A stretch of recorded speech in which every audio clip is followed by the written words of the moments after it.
Hey everyone, I'm Tassenix, and welcome to Plotting and Scheming, the Grand Arena focused podcast centered around the top 100 of Kyber 1 for Star Wars Galaxy of Heroes. I am joined by the full regular cast, Dagger, TJ, Sasha Aisha, and Fatal, and it has been a while since we've had a special guest with us, yeah? So, bringing with us today one of the longest standing content creators for this game. Also, one of my personal favorites because of his many charitable works, really good charitable works. Rangerj1999. How you doing this evening?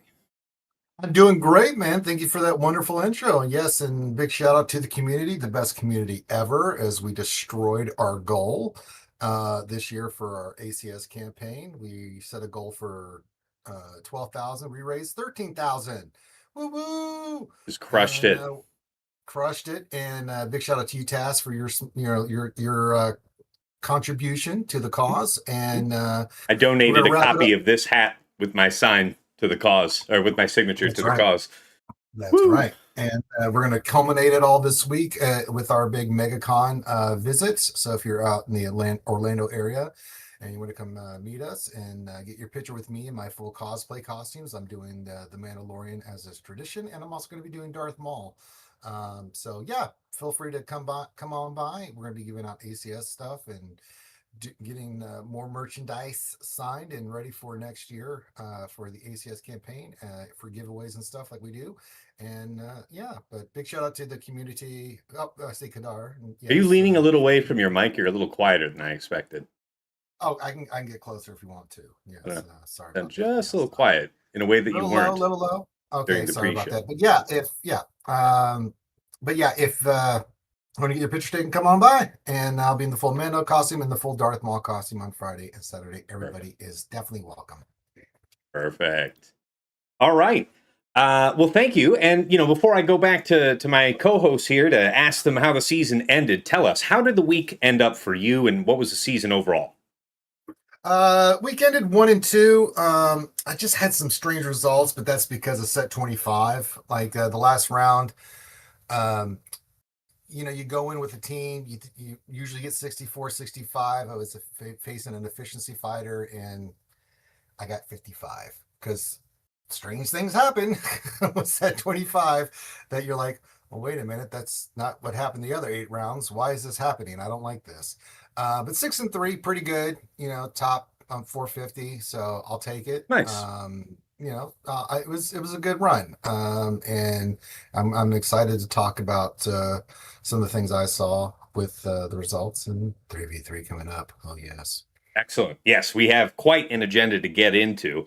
For my part, I went 2-1. Yeah, lost that first round again to the same French guys that I fought in week 1, round 3.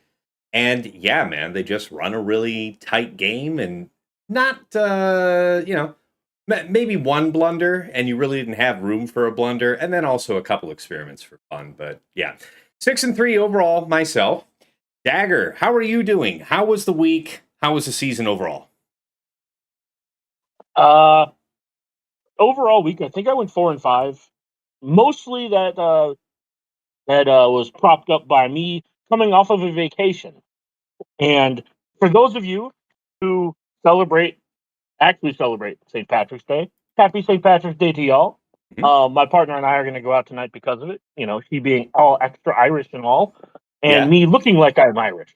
Well, how does one authentically celebrate it when you're authentically Irish? What are you doing? He has like a Irish pub we're going to where they serve like a traditional dinner, a celebratory dinner. All right, dig it. I don't know really what the stuff is, but yeah, we're going to do that. And then we're going to do the American celebration of drinking a whole lot of green beer. There we go. Very good. Canceled work tomorrow, I feel, and I sense in your future. No. I work from home tomorrow, thankfully. Oh, yeah. Yeah, Aragon, I see you in the chat, the integration that warns when ads. No, there it is. I see it. I see the integration warning about the ads. I don't know why you didn't catch it. My bad. All right, appreciate you, Dagger. But anyways, yeah, my kids were on spring break last week, so I didn't do a lot of GAC, we'll say. So, but I do have some stuff to talk about.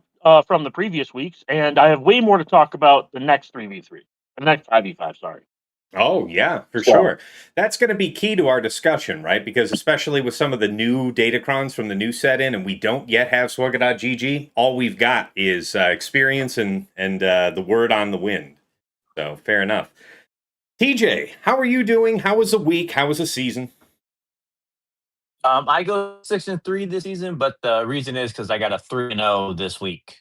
Just because we talked about it, I did my homework correctly, and I am not a fan of set 25, but it was the key to my victory and how I really overcame the odds. And we'll go more into it, but it goes to my favorite attack as well.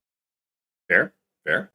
And welcome, everyone. I forgot to say this in the intro. Like we've been doing the last few times here for this Week 3 season wrap-up episode, we are live here on Twitch and YouTube, so you'll see the chat here on screen. There will be a section here when we're done with our full regular agenda where we will take questions from the audience. So if you can't wait until then, drop it in the chat and we'll try and scroll back for it when the time comes. Otherwise, yeah, when questions come up, feel free to put them in the chat. Now, on to Sasha Aisha. How was the week? You actually had maybe more than one legitimate round, or was it just you siloed with Herodiums again? I had a legitimate match. I went 3-0. It was a legitimate match, though. It was not multiple. I faced Nira Mage from Phantom Menace, great efficiency player. And it was, for the season, I went 9-0, but it was 8 Herodiums. It's ridiculous. And so this was my one opportunity to actually kind of be more than just a student of the game and lean in. And I really leaned in on defense, and I think it ended up working well. I think I got like 9 or 10 holds. He was able to only clear one zone, despite holding like I think 8 or 9 GLs. So I was pleased with that, and a little bit of learnings, but I don't have the history yet. So most of it, I will say, is like most of my offensive success, because I one-shot him, was a product of learning from great content creators like, all of you guys that are on here. So thank you for the good work you guys do, because I had not played with the current meta at all until that match, but I'd had the opportunity to watch and learn. Fair enough. Appreciate it. Last but never least, Fatal, how was the grand experiment in its final form with set 25? I said it was going to be 3 test streams, and then I went 3-0. I didn't know you could do that. Nice. They just- Very nice. Yeah, I don't know. All in all, a fine week. Had some decently fun tests. A fair amount of, set 25 just stops you from doing that type stuff. But, what can you do? It's over. Set 25 has been scrapped. The evil is defeated. It can't hurt us It's anymore. Right. All right, guys, let's dig into it. So I know this is just a favorite of the cast here. First item is the season overview. Just, we'll spend a few minutes here just sharing thoughts on the season overall. And let this be the final exhale on the lifetime of set 25. I mean, personally, Free at last. Thank God Almighty, set 25 is gone at last. I'm looking forward to a Brave New World, because the last time we got rid of the support crons, it was a huge disruption because they were meta-defining in a way that was less severe than I think these role crons were. So, good. It's going to be fun. It's going to feel less stale in the very near future. I still had a decent time, though, this season. A few gambles that worked, a few that didn't. And I want to say 1 Erodium the whole season. Tough to ask for better, really, these days. So I don't really have a ton more to say. It was a decent season. I had a good time. Like, despite set 25 just being a constant for everybody, it's okay. I really liked the new characters, man. Figuring out with the new era characters and the mall and all of that was the pluses. Seeing Afra get to punch her way up to some truly fun stuff for actually good banners. Shocking to see her get really good numbers. Was a lot of fun. I think we're all going to feel the same against the Perfect Cron. and what it got to do or what you didn't get to do because of it. So I called the pluses on seeing all the new characters and the new teams and the new setups. And that's the excitement of where I think we're going to get to hit for the next time.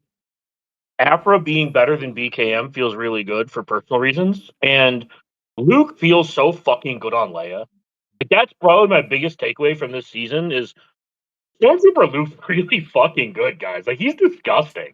And I don't think people have explored his true potential or I'm sure I don't have his right modding. I just have him in a speed set. And I don't know who the fifth is, but man, Leia just feels disgusting with Luke. I wonder how the AI plays on defense. But Luke really opens up avenues to like pull Drogon off the team because you get an additional mass assist. And I think that there are just a lot of interesting things that he brings to the table that make other teams better, if that makes sense. So if you're assuming that Drogon's out, so Drogon is generally going to be with Saw, and you're thinking that Not assuming. I'm saying it's a possibility, and you can still beat things like Ezra now. Okay. You just have to control Ezra and chip him down. But I guess what I'm saying is I know Fatal touched on this, or maybe I think it was Fatal that touched on this a couple weeks ago, that Luke does feel like he opens the team up a lot more. And I look forward to exploring different versions of that team more next season without Rollcrons. And I think he's the one that kind of sparked my interest to most of these marquees that we had for the first 5v5 because, man, he just feels so good. I mean, obviously Afrid, but yeah, just wanted to make sure that I gave Stormtrooper Luke his due. He feels so strong. Yeah, that's fair. Of these characters, I don't know. I mean, the of the era characters in the previous set, I'm trying to think who was most interesting for me across the whole season. I don't know. DVD was kind of fun to negotiate. Yeah, the new Darth Vader team is pretty legit, in my opinion. Fun. Especially on defense. I had not so much holds, but it did still a lot of banners, and I was like, I like that. It eventually found a counter at the end, but it forced players to really come hard at it because it was a legit team. So that team was Vader good. was the star of week 1 for sure, Ranger. Oh, sure. Yeah, the star of week 1. Well, for sure. And now before we start getting into talking about matchups, that'll be when we get to meta analysis. We're still, just go ahead. Still hype manning all the new marquees. So Yeah.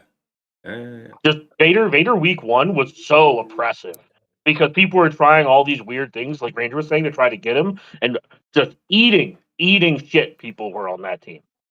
Yeah, I've definitely got more to talk about with fighting that when we get into the particulars, because it's interesting, the story of taking that team on over the course of the season. Yeah. The thing I'll say is, I mean, especially in the last 2 weeks now, I know, the broader player base, we're still kind of walking through the era becoming farmable. It'll be a few months before a lot of this stuff hits, but if we were dipping our toes in it before, we are just squarely now in the choose your fighter, what teams do you enjoy or care about phase of the game, because I mean, every single match came down to like, okay, do I want to try a new team or do I want to overkill this team with a GL and try to undersize it for more banners? And undersizing with the GL for more banners was probably the correct choice, but, I said it was a test stream, so I would just screw around and run multiple teams, multiple fights.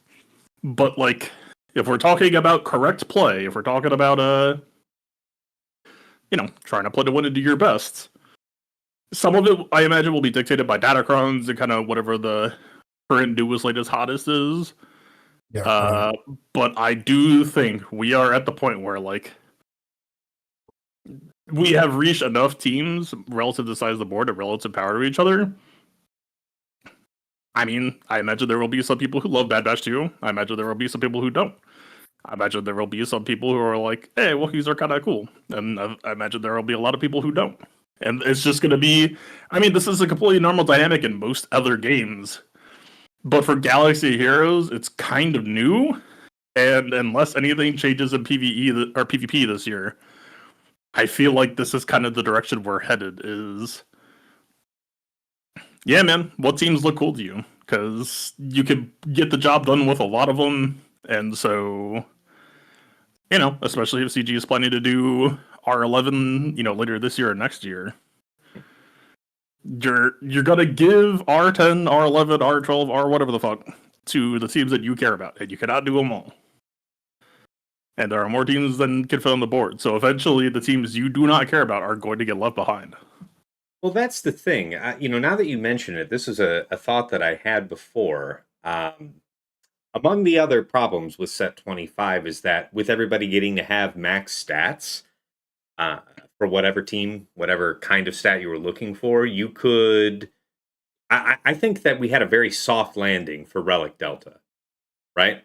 Because folks with dramatically smaller rosters are able to compete with folks at the very top, just because of how powerful that was. And so, you know, especially for the way you like to play the game, where you're using teams like Bad Batch 2 to punch up, and that means you're able to set +1 GL on defense, something like that. You're not really rewarded for that in a meta like that. And now that we're coming out of that, I'm hoping it'll be more interesting for you. But the other problem is, I mean, I guess it'll be fun in 3 versus 3, now that we're especially going back to 3s. But when we go back to 5s, you still have the problem of you have too many teams and too little board. And I wonder if it'll still end up being net punishing to you, and if you've given some thought to that when we go back in this, you know, minus set 25 5 versus 5 meta. If you're setting all these GLs and then they, you know, cheese you anyway or whatever, and they still have more than enough to march through you for 65, that doesn't happen to you often, but it's happened a couple of times, you know? It'll happen more often the higher up you go, I imagine, especially with all the efficiency players out. Well, yeah, all the work I was doing before set 25 hit was tackling this direct question and coming up with answers that felt pretty good. And I do think the state of the game now is kind of different from back then, that, you know, the last couple of weeks made it clear that, like, pending some exceptions, there are still some perverts out there are enough teams now that it seems like people are comfortable posting, you know, versus me fighting like a Qui-Gon lead. Instead, it's going to be like, no, you're going to fight a DVDE lead or a bounty hunter or whatever. And that's still, like, not a good defense team, but it's more pressure than, like, all right, what's the most efficient way that I can kill Qui-Gon lead? Right. To answer your question, the answer is that power does not create power. People need to realize that the spectrum on defense nowadays, if you're in high Kyber 1, it is not 45 to 65 unless that player screws up. And if they screw up, then you don't really... You know, it's good to create situations where people can screw up, but I don't think you should bank on it. The normal spectrum for a team is like 60 at the extreme low end to like a 68 at the high end. Or technically 69 in some cases, but... Right? And so... Right. Your team dying for 65... is not that bad. That's literally middle of the pack in my eyes. And so, if I have a bunch of GLs of defense and they all die for 65, well, that's potentially a right in my book. Sure. It's really just a question of, like, if you're trying to take the game seriously and you're trying to plan out your offense, you want to look for opportunities to go above 65. You want to look for teams that you think can hold the line at 65. Now, granted, I think defensively, people just don't seem comfortable or interested in undersizing yet, so it's more so on you to get your offense set, and then if people start to do it, then you worry about your defense. But I do think it's the future of this game is if you become comfortable with the range above 65 and your opponent doesn't, I mean, kind of intrinsically, as long as you're not dropping battles, how can you lose? Yeah. That is a really good approach. I look forward to seeing how that moves. Except for ships. Fuck ships. Fair. You know, appreciate that, you know, soliloquy and following me I'm down not trying that to get train too of much thought. Following me down that train of thought. But Sasha, TJ, your thoughts on the month? Sorry to leave you guys, chilling in the corner. I think Fatal grabs it, and that's what we'll talk about when it comes up. That's how I strongly feel, and we talked about a test. How I won week 3 was taking that, and then also comfortability was a big factor to where people were doing what they were comfortable with. I took an outside step of that. Also, I didn't use LVN Stranger, and we'll talk about that piece. But that's Mm-hmm. how I feel like got my win. Was Nice. 2 factors I took into account, and then I just pyramided out to everything that needed to happen. And I know we don't have the data, but that is how I cleared folks by 4 drops or by them not even finishing the board. There. Sasha, anything from you? Yeah, the only thing that I'd add, and I think, while it's a change that in general none of us were happy with, the shortened lifespan of datacrons, one positive silver lining that comes with it is an increased frequency and change of meta. And viable defense, sort of creativity being sort of on the early edge of setting something so that it's either a puzzle that's not solved or there's not sufficient data or dissemination of that data so that people can just know how to easily steamroll it. That frequency is going to be a little bit higher in the cadence with new datacron sets, because I think that we saw that a little bit in week 3 for people that went really early on focused datacrons. It's just there is going to be more newer stuff at a greater frequency than there had been. And I hate investing in datacrons for an even shorter period of time. I hate the fact that this stuff that we spend so much time on evaporates as quickly as it does. But one positive is it just means things are newer more often, and that's probably that's a positive aspect. I'm not saying the overall change is positive, but that's a positive aspect of that change. Fair. Appreciate that. I will say that the more I digest it, and the more now with the 25 on its way out, I do like the change. I think it is a positive change overall.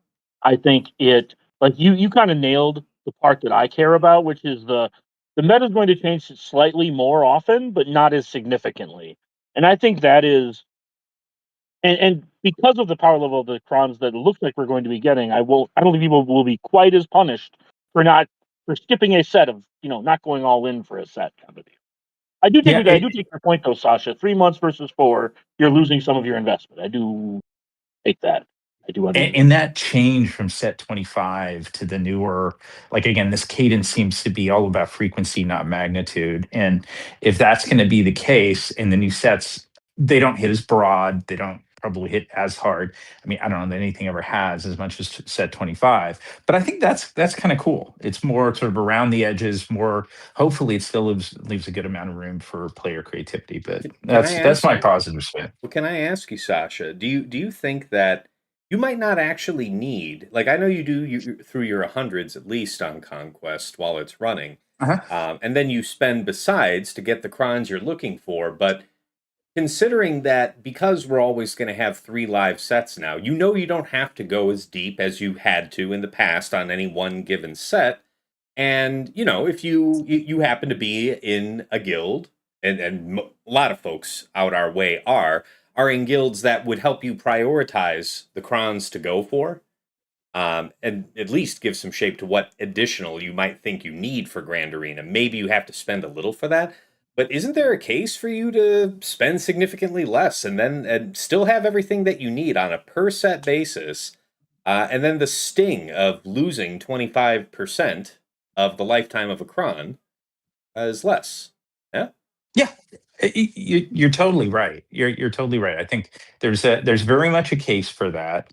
Now, some of the predatory economics of the game still come into play, of the whole FOMO thing. We don't know and can't plan for what subsequent sets will be because we don't have that information. So it may be, for example, one set has protection, and you don't necessarily need to go and get a JML cron in that set because the set prior to it seems perfectly right, but you don't know if the one after that will have protection. So you may have to go ahead, you could tell this is all like self-inflicted harm. But yeah, in general, I totally agree with you, Tass.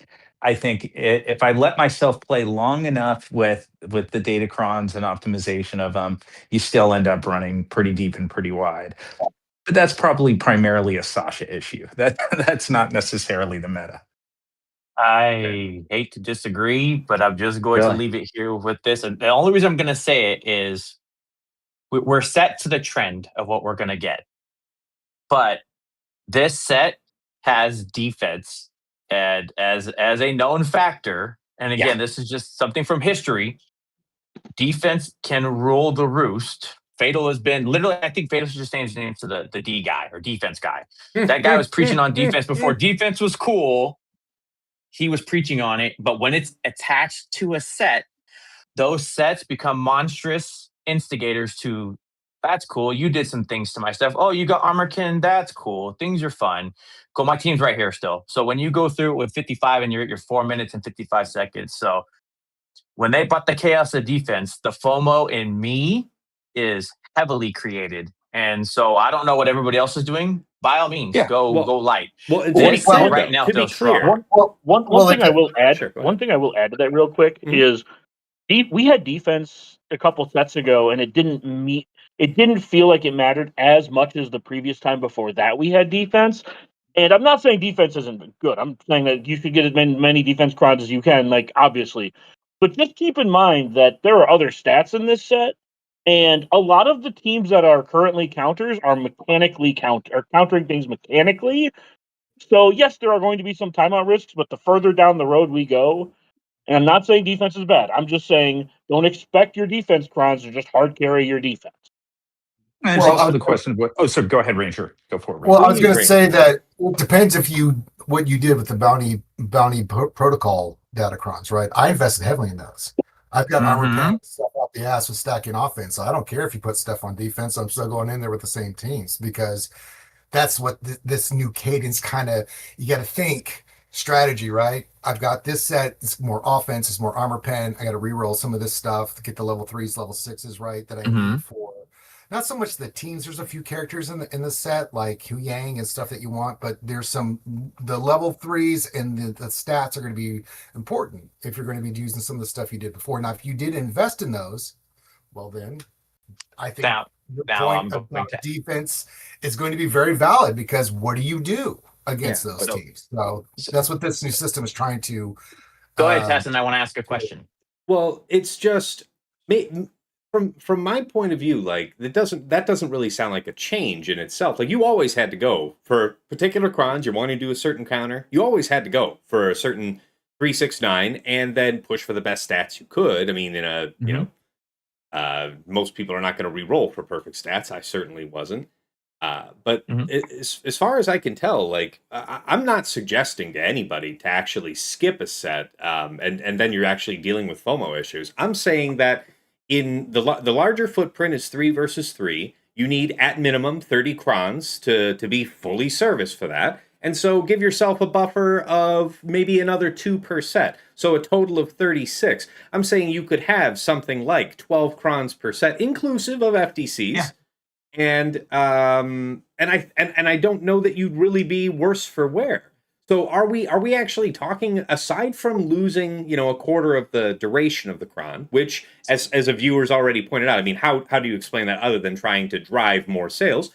Fair enough. That there will be people that will spend more feeling that they have that FOMO, but if we actually stop and think about what this means for datacrons when you have 3 sets active, are we actually taking a hit here? I don't think it's my involvement in datacrons has gone way down since the change, and I'm gonna spike it back up to like the old system for this one because it's defense, and I just want to flesh out that library for the next 3 months. But I got the guild S, and then there were like a couple of projects at each Datacron said beyond that, and I basically took the conquest off past that. It was just like, no, I'm not spending crystals on grinding this stuff. I mean, maybe it'll make me sad for like the scrap breakdown. I could have at least done some 3x50s or whatever, but I was just like, I'm good. I'm chilling. I'm like, I don't. I'm not like freaking out now that the 25 is gone, right? I don't feel like I'm like horribly behind or something. It's like, I've got some okay stuff. It's good enough for me. And to piggyback on that, I have 50 crons without power for hire at all factored in. I have 50 plus data crons going into 3v3. Yeah. Right. Like, and I'm not. And to what I think one thing you kind of mentioned, kind of alluded to earlier, is you don't have to go as wide on these Datacron sets as you used to. Because I still end up with 18 to 20 crons, and like now we have 3 sets. Like I'm gonna end up with like 70 crons, and I'm gonna use 30 of them. Yeah, list of good effects. Sorry, go ahead, Fatal. I'll follow you. No, it's just the list of good effects in each set is not that long, and I gotta say, for the last few sets, I think people have been overvaluating some of this stuff too. Of like, I agree. Ooh, I gotta get one of those, and I'm like, I don't think you do. Actually, I don't think that sounds very. But I mean, you do you. I'm not gonna tell you not to. But in my mind, it's like, that looks like bait to me. I don't think that thing's gonna be that good. And I think that aspect of it being a little narrower than what we had seen prior to the change is by design. Like I think that they mentioned they're going to keep it down to, I believe they said, to 2 factions, and I'm totally fine with that. I actually, what over time, if this is done well, can mean is that you're going to have occasionally certain factions that are more on the margins that we don't get to play with, but that like. At some point in time, we probably, those of us that have been playing for as long as all of us on this have built up, and it'd be nice to dust them off and have them play. And if they do something meaningful for those, and there are only, there are fewer factions that have active stuff, or if it's particularly impactful, I'll be really happy to do that. So I see real positives out of it. And by the way, TJ, sort of back to your point, like, I don't view it as a disagreement. Frankly, I fiercely agree with you. It's like defense is a stat where I happen to, there's all the more FOMO. I'm saying, like, I don't know if there will be another set with defense, and I've long loved that impact. Yeah, totally. Yeah, totally. And you should and you should absolutely chase defense.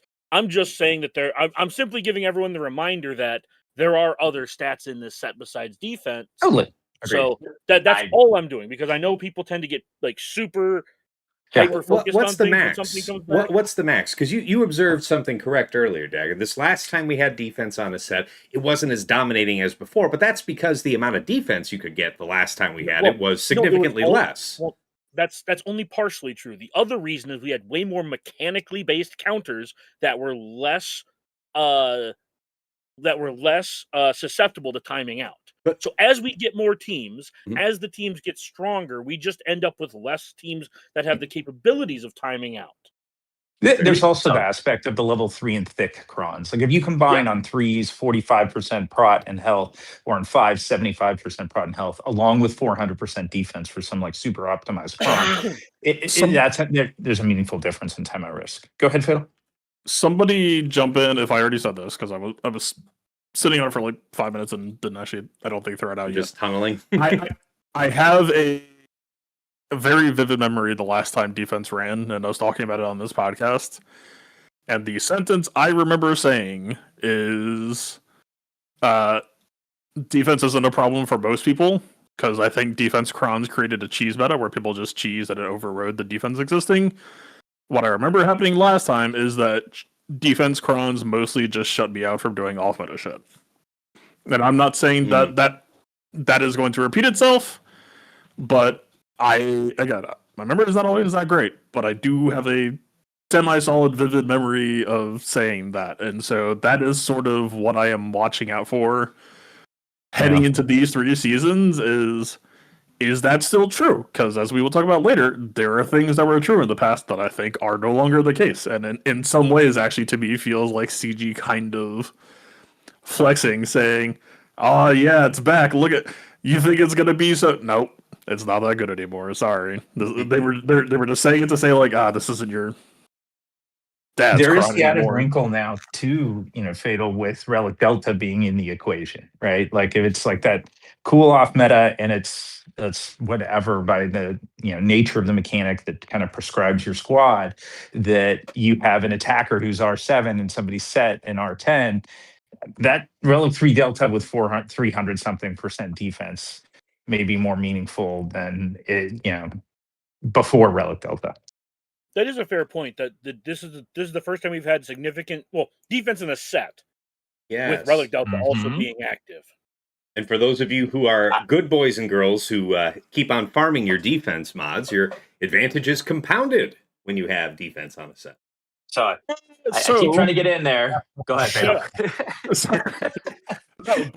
Yeah, TJ. Wait a second, everybody. Hasn't TJ been waiting in line to pee for like 10 minutes here? Yeah, for sure. I can't get the response. Please. Let's hear you real quick, please. No, I want to hear what Fatal has to say, because objectively, he came in from a funnel point where it was groundbreaking in the response, and as a defense guy, I'll come to what I'm trying to get to. Sure. But Fatal, you get your point out, then I will go. No, I was just trying to real quick combo break. Defense only compounds the point. If you don't want to interact with this stuff, don't worry about it. Don't stress about it. If you're a min-maxer, you have to remember the defense cap exists. Please don't slam defense sets and also a 400% defense crown on, or at least if you're gonna do it, maybe pull up a defense calculator first to make sure that it's. Did we not previously discuss, though, on this show that you had experimentally determined that there, in fact, was not really a cap? You thought there were diminishing returns? No. It is beyond of a shadow of a doubt proven. The defense cap is real. It is 90%. Okay. So it can go beyond 90% only in effect of, like, let's say it's a team with a really high armor pen value. You can give a team like a 93% armor to try to like overprotect, and then that extra 3% won't work, but they will have to get through that extra 3% before they break out of the 90 cap. Mm-hmm. But defense itself, you can be the biggest. I mean, this is why, think of it this way, right? Bulwark, you read Bulwark and it's like, boom, like plus 150 defense per stack, and this Vayne has like 10 stacks. Right. That Vayne, and also every time Vayne uses his basic, he shoots off like 2,000% defense on himself or something unholy. But the damage he takes never really changes because he's just parked at 90% the whole time effectively. Sure. And so that is what... And this is the return. The first time defense has returned since we've seen that existing. And so I just want to caution people, you can overdo it. So let's horn in on that just real quick then. So if 90% is the cap, you kind of also found this with your modding project on Afra, that when she was modded at 75% armor, that ended up, being the magic number where with her 200% defense bonus from IG90 or something, that ends up being, 90%. I guess never mind all that, actually, because you'd be looking at how you're placing teams in Grand Arena on defense. So you would actually just see with the Datacron equipped how close to 90 are you, right? The nightmare hell world is that if you really want to sweaty try hard this shit, you should ideally figure out which cron goes to which team and see if the team has added defense mechanics in fight. Yes, that was the next question. Yeah. You've anticipated me. I was it's always not good out here. You go, TJ. All right. So what I've been trying to get to that's come out is I agree with the sentiment that they've given us. We're up to 3 sets now. That's great. There's some mechanics that are built in for each one that make them optimal, and that's true.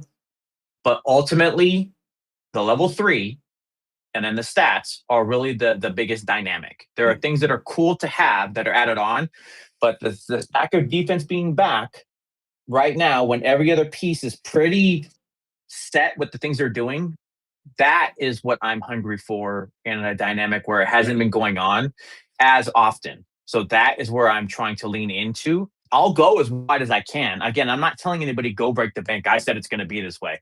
I'm evaluating. We live in a world of chaos that we're trying to solidify. This is how it's going to be moving forward. This is what we're looking like.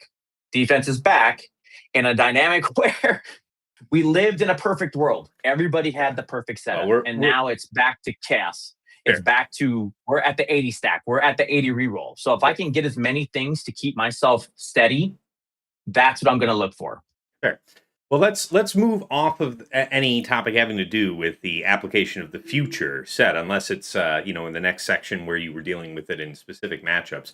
But thanks, guys, for going through this season overview. Ranger, as our special guest, did you want to have the last word here on the season overview? Was there anything unsaid that the rest of us just steamrolled you on the last, half hour or so? Well, I mean, getting steamrolled by a bunch of men is okay. Former military man here saying this. Yes. Good job. That's right. Jumping on planes. Anyways. No, I think we kind of nailed it. I mean, I'm just glad set 25 is gone. I think we've all had enough blood pressure dealing with this nonsense.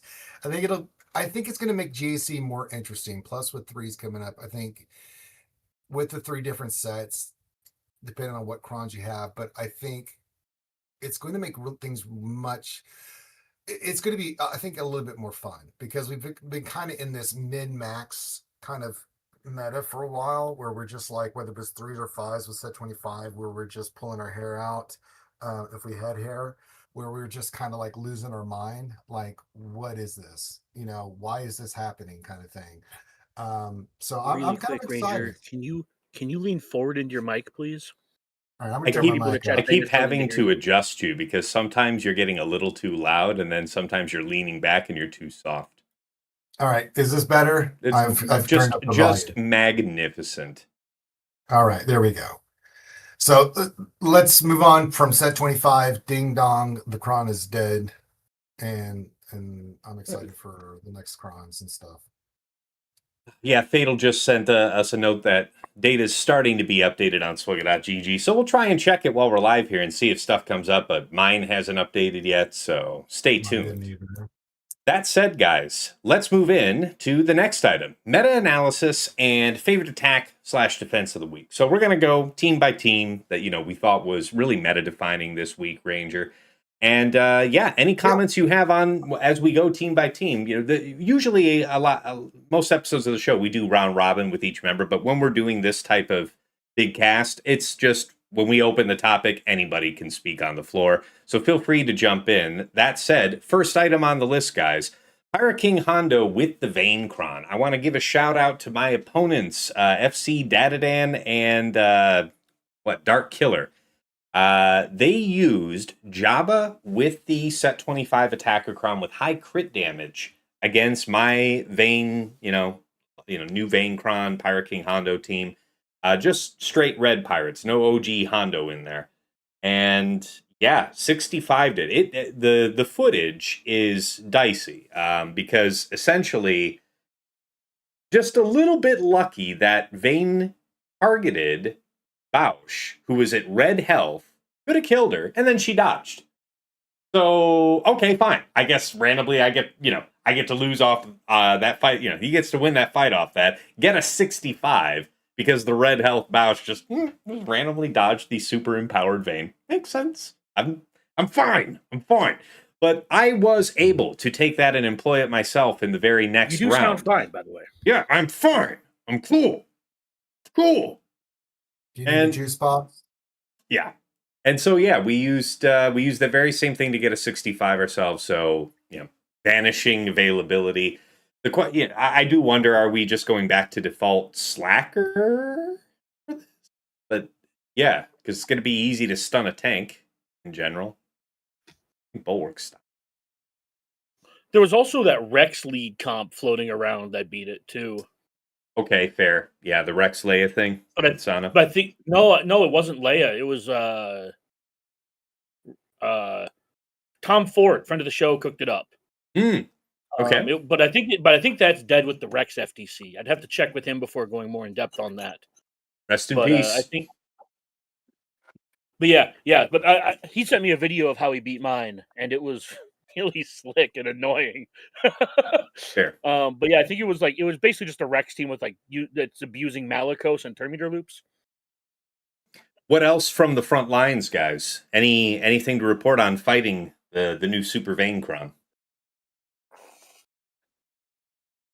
Nothing I'm fighting, but that was to me the road to victory for this week, because I think I was one of the only ones in my bracket who had it. So that bottom fronted and kind of just let off, and that lead to the question I think also helped create the 3-0 for me this week. I only went for one, and that was the one I was going for. No FTC, no nothing. That thing is a monster. Sure. It's horrible. We don't have data yet. If you happen to have heard, if you're in like TJ's position and you had it yourself, but you didn't encounter it at all this week, if you've heard anything good, feel free to share it here for that, because we're all kind of in the wind. Well, I faced it and it completely threw me off this week. I mean, I had to use SOKR because there was no way I had anything to face that. It's nasty. It is a really that was nasty expectation ball. for me is that your safety was I don't have a choice. I just got to take the lower count of whatever it's going to be, but I got to stop that Terminator. Right. I got to lock that team, and that was how I anticipated the victory. For a lot of what was going to happen was, you could try Sear, and I think what I had was I had a complete drop, and they ate it for like 4 to 5 times on my first round.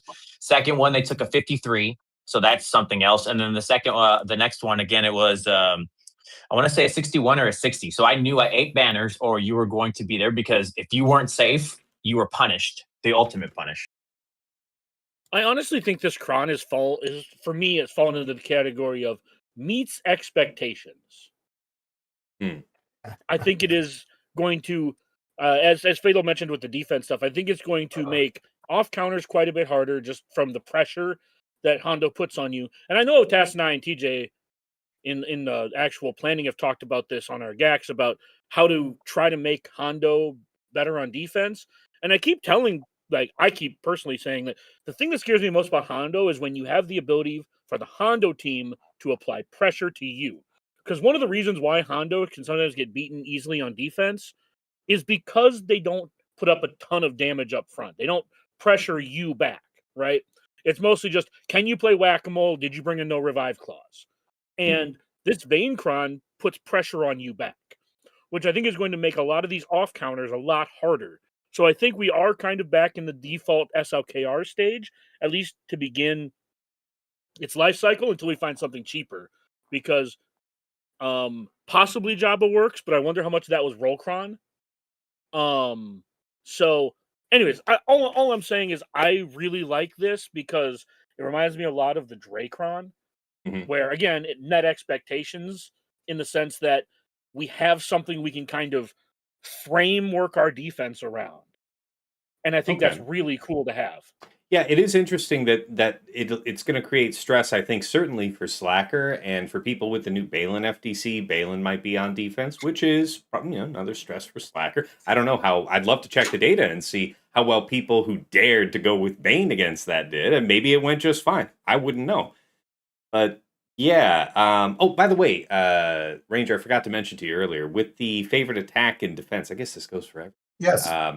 If any of these teams that we discuss along the way are your particular favorite attack or defense that you saw out there this week, please do mention that and mention why.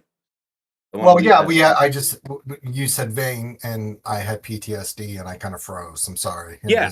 And when I say favorite attack or defense, it could be something that you were, amused by, elated by, it worked so well, or it was, I crashed and burned. I'll never forget this. When I'm 90 and dying on my deathbed, I'll forget my children's names before I forget losing that fight. Like, I understand the range of emotions that you can go through here.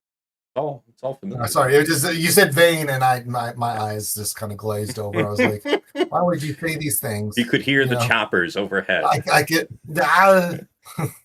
All right, but yeah, do you want to talk about Stranger now? Stranger is our next item on our list. So yeah, we covered everything with Pirate King. So I myself used Balin. I think I saw Fatal do this once as well, but I did it and I don't have the benefit of a Relic 10 Balin. It is something I might be thinking about because Balin got blown out. Like used his first turn. We did our stun, and then died like kind of immediately thereafter. Followed shortly thereafter by Shin, and then Dengar. Who is it? OG Hondo and who's the last? Yeah, Marok limped their way to victory for 59. So sample size of 1. That was against FDC. Before you ask, But Tess, did you back-to-back AoE at any point during that fight? I'm glad you asked. I did not. I was actually very careful to not do that. Okay, just it was worth asking because I the back-to-back AoE thing. You would have had to have had the opportunity to do that, and I see. Yeah. The footage is out there because it was Yeah. How about the rest of you guys? Fighting Stranger this week. Anything new? Anything spicy? I mean, I guess we can. I should say Balin's. I don't call it new or spicy. I stuck to I'm not going to LV. So I got to put LV on defense, which went to how I feel like I got the success, not because of the LV, but I was doing the C because I saw it in your data, saw people against talking about it. And I don't know if you can pull that off against FDC. Oh, if I see FDC, I'm still going Bad Batch. There was no ifs, ands, or buts about what I would do against that one. But again, everything was Healercron this week. I never saw a variation outside of that. Maybe whoever the 5th was, but then we'll talk about that as well. But it was always Barris. It was always there with Healer, and it was always the same setup. So I just made sure I took C, played the fight quickly, started off with auto, but I did time out one time, which is where I learned I just need to auto more and let it do its thing with like an auto basic. And then when it's time to ult, hurry up and ult, and then fix the fight. You got strategy against the FDC. Again, sorry, Andrew. I was going to ask. Well, this will apply to you too, Dagger. With the level of the maul that was on the team, did your strategy change? R10. Right, but if you weren't seeing, I had a couple that were not R10 that they didn't make the investment in Kyber 1 because they just weren't going to invest the money in that legendary. I'm going to laugh at this. Maul is an amazing character who has such high utility at a 4 and 5 star, probably one of the best we'll ever see, where it's tie-in where I don't care that it wasn't that because it was the supporting cast along with them. The scariest guy on the team to me was, yes, Maul's a pain in the ass, but Star Killer.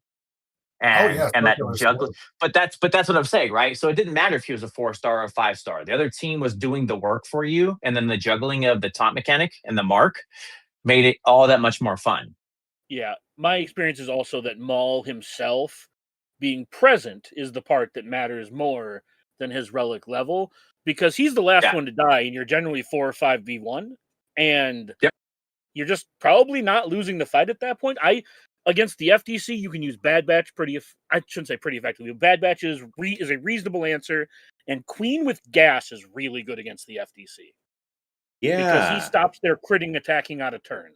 But let me ask you this, though, Dagger, to what you said. When you say Queen with gas, is that related to the departing set?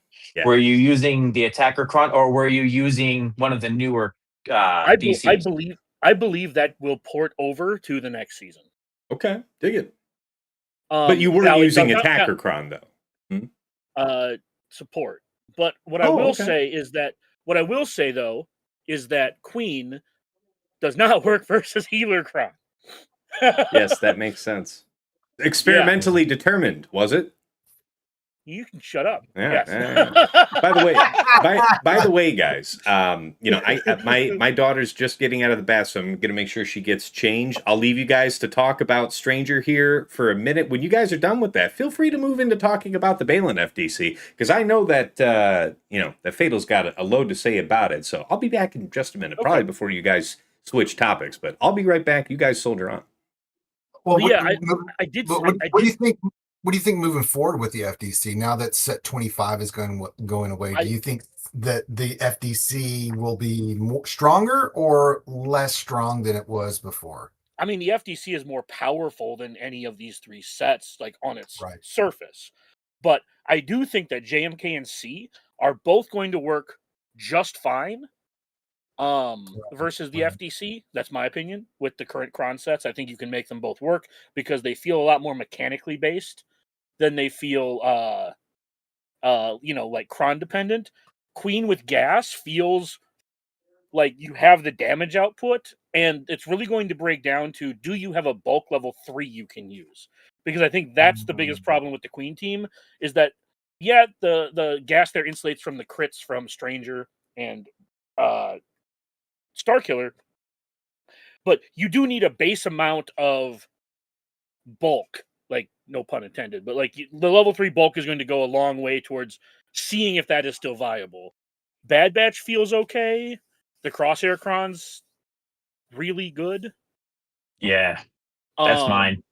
So I don't think that one's going away. I think that one's only going to get better, because as we learn more about the fight, I think that there's a couple of mod tweaks that I'm considering making after talking to a couple people, to try to like dial that in slightly more, close the gaps. It's just closing the gaps, DJ, right? Because you have your turn order. Yeah.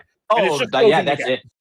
Yeah. I think that's it, man. Okay, but it's all of our discussions that got me there, from the point of watching Fatal with the Pirate King and looking at all that. And I think Fatal does a really good job of calling it out. It's just like, it to me, okay. And I'm still going to do it, but it's Bad Batch for dummies. It's so easily defined to get rid of the shaken or whatever you want to call it, and putting it out. It just does its thing for you. So it's like low hanging fruit to do the work. It's anybody who's never really used the Bad Batch. When you have that cron, it just makes that team amplified, so you get to understand it more. Yeah. All right. In my eyes, Yeah. in my eyes, I don't think the FTC was that good before, and I think I will be happily transitioning over from a healer cron to a defense cron with Dark Side Terminator. I could see it. Yeah.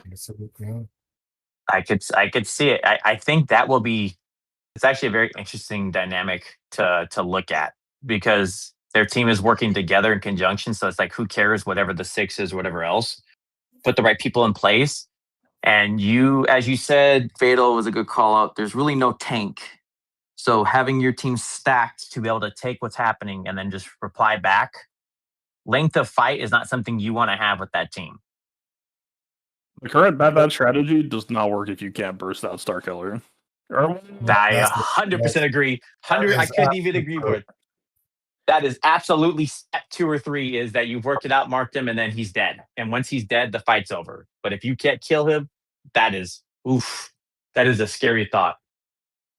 Well, do we want to move on to the Balin FDC and stuff? Or no, I still wanted to pick Fatal's brain a little bit, because most of my analysis comes from the existing knowledge of the Maul FDC. So I get the defense aspect. Are there any other wrinkles that you can think off the top of your head that you can throw into some of these cheaper counters, and not the Queen, Bad Batch, etc.? Like how would, like, what are your plans on attacking? I know you said turn meter plus defense. Me attacking Stranger or attacking the counters? Attacking Stranger, if you see what you said. If you see like a turn meter and you see like a defense thing, what would then be your way to counterattack that? Oh, my guildmates limited time for it worked on Bad Batch while mine were on defense, and so I just copied their homework for week 3. The main focal points, if we're not just chatting about defense, like, probably you could be catty with crit avoidance arrow on your Starkiller or whatever, because if you are stuck on a Maul FTC, you don't have a whole lot of the defensive side, but you actually do have a, 80, 85, 90 crit avoid, something like that. Some almost 100 number, but not quite. And you could, Bad Batch do stack their crit chance, but the kill shot comes pretty early on, and I don't think most Bad Batch players are thinking about the crit chance stat.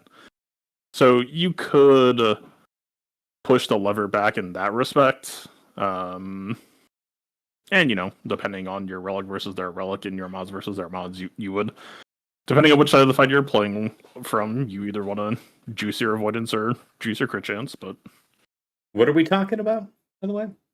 Oh, we were talking about how to attack Star Killer post whatever, and then what would you do with versus a Star Killer who had like a high defense and turn meter thing? Would you still attempt to bad batch that?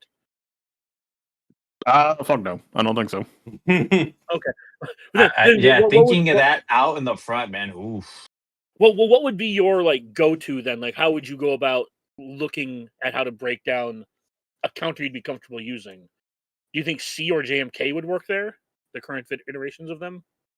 I think C, even as I was saying, defense plus DSTM, C is like my number one concern of like, okay, is this a 400% defense cron, or do we need to like juice some crit damage or whatever to like keep C players a little bit honest?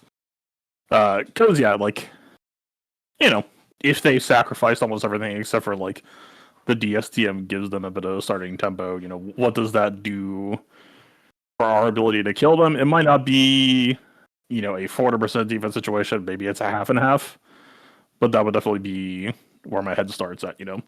If we're not doing 40% defense cron, we could always do defense hybrid mods, defense hybrid cron, and average it out that way. But yeah, like, Queen Amidala struggles extremely hard against armor, and Bad Batch 2, Bad Batch 2 is the best armor pen team in the game at the moment, but they don't get it immediately. And so, and I don't, if Bad Batch isn't getting it immediately against Stranger, I don't know how happy they will be, is kind of where that's at.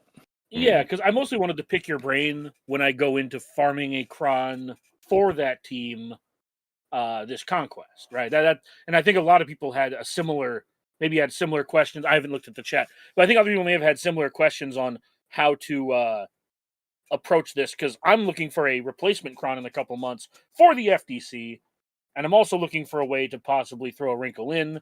So I know I've worked on the Queen thing. I know TJ's worked on the Bad Batch thing, and I'm not a huge fan of having either of those teams be consistent versus my Stranger team.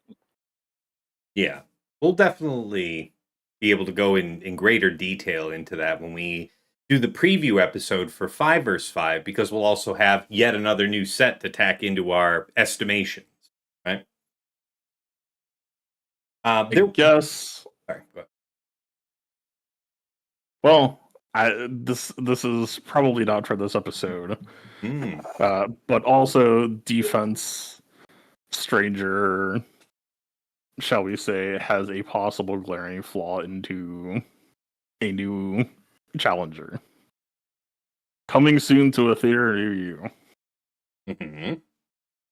Oh yeah, the Bastila's grandmother or granddaughter or whatever. Granddaughter. Oh, same thing. Yeah. Great granddaughter. Damn it. Sure. Who can keep these family trees straight? Look, I'm in my office and people are not respecting the fact that I am on a voice call. Wow. Yeah. Hi, folks. Yeah. By the way, there was I did not appreciate it. Yeah, there was a viewer question when we were talking about the Vaincron that I guess I wanted to ask the room real quick. Just after only, a week of being able to test it out, did a 3 and 6 really stand out to you? Because I did like the debuffs one. We do a mess of debuffs on that team, so I'm okay with that. But turn meter still for the level 3, or is the speed up better for long-term value for the course of the fight? Or something else? No. Honestly, I think it depends on what you're trying to block, because I think that there's a reasonable chance the tank revive might be extra dirty. Mm-hmm. With the Vayne, in conjunction with the Vayne level 9, right? Because you got to kill him twice. But if there's no revive, farming that team, then it doesn't matter. And I think that it's probably, again, either turn meter or speed up, depending on what your opponent's going to be using. If you being preloaded makes their counter go fuck themselves, I'm thinking of like a couple things here where you get to basically lap them twice with lightning. It's like if Kondo can get the lightning raid before you take your first, can get to his massist, or whatever before you take your first turn, you could just be missing half your team because of the Vayne assists. Yep. So that's why I said I think it.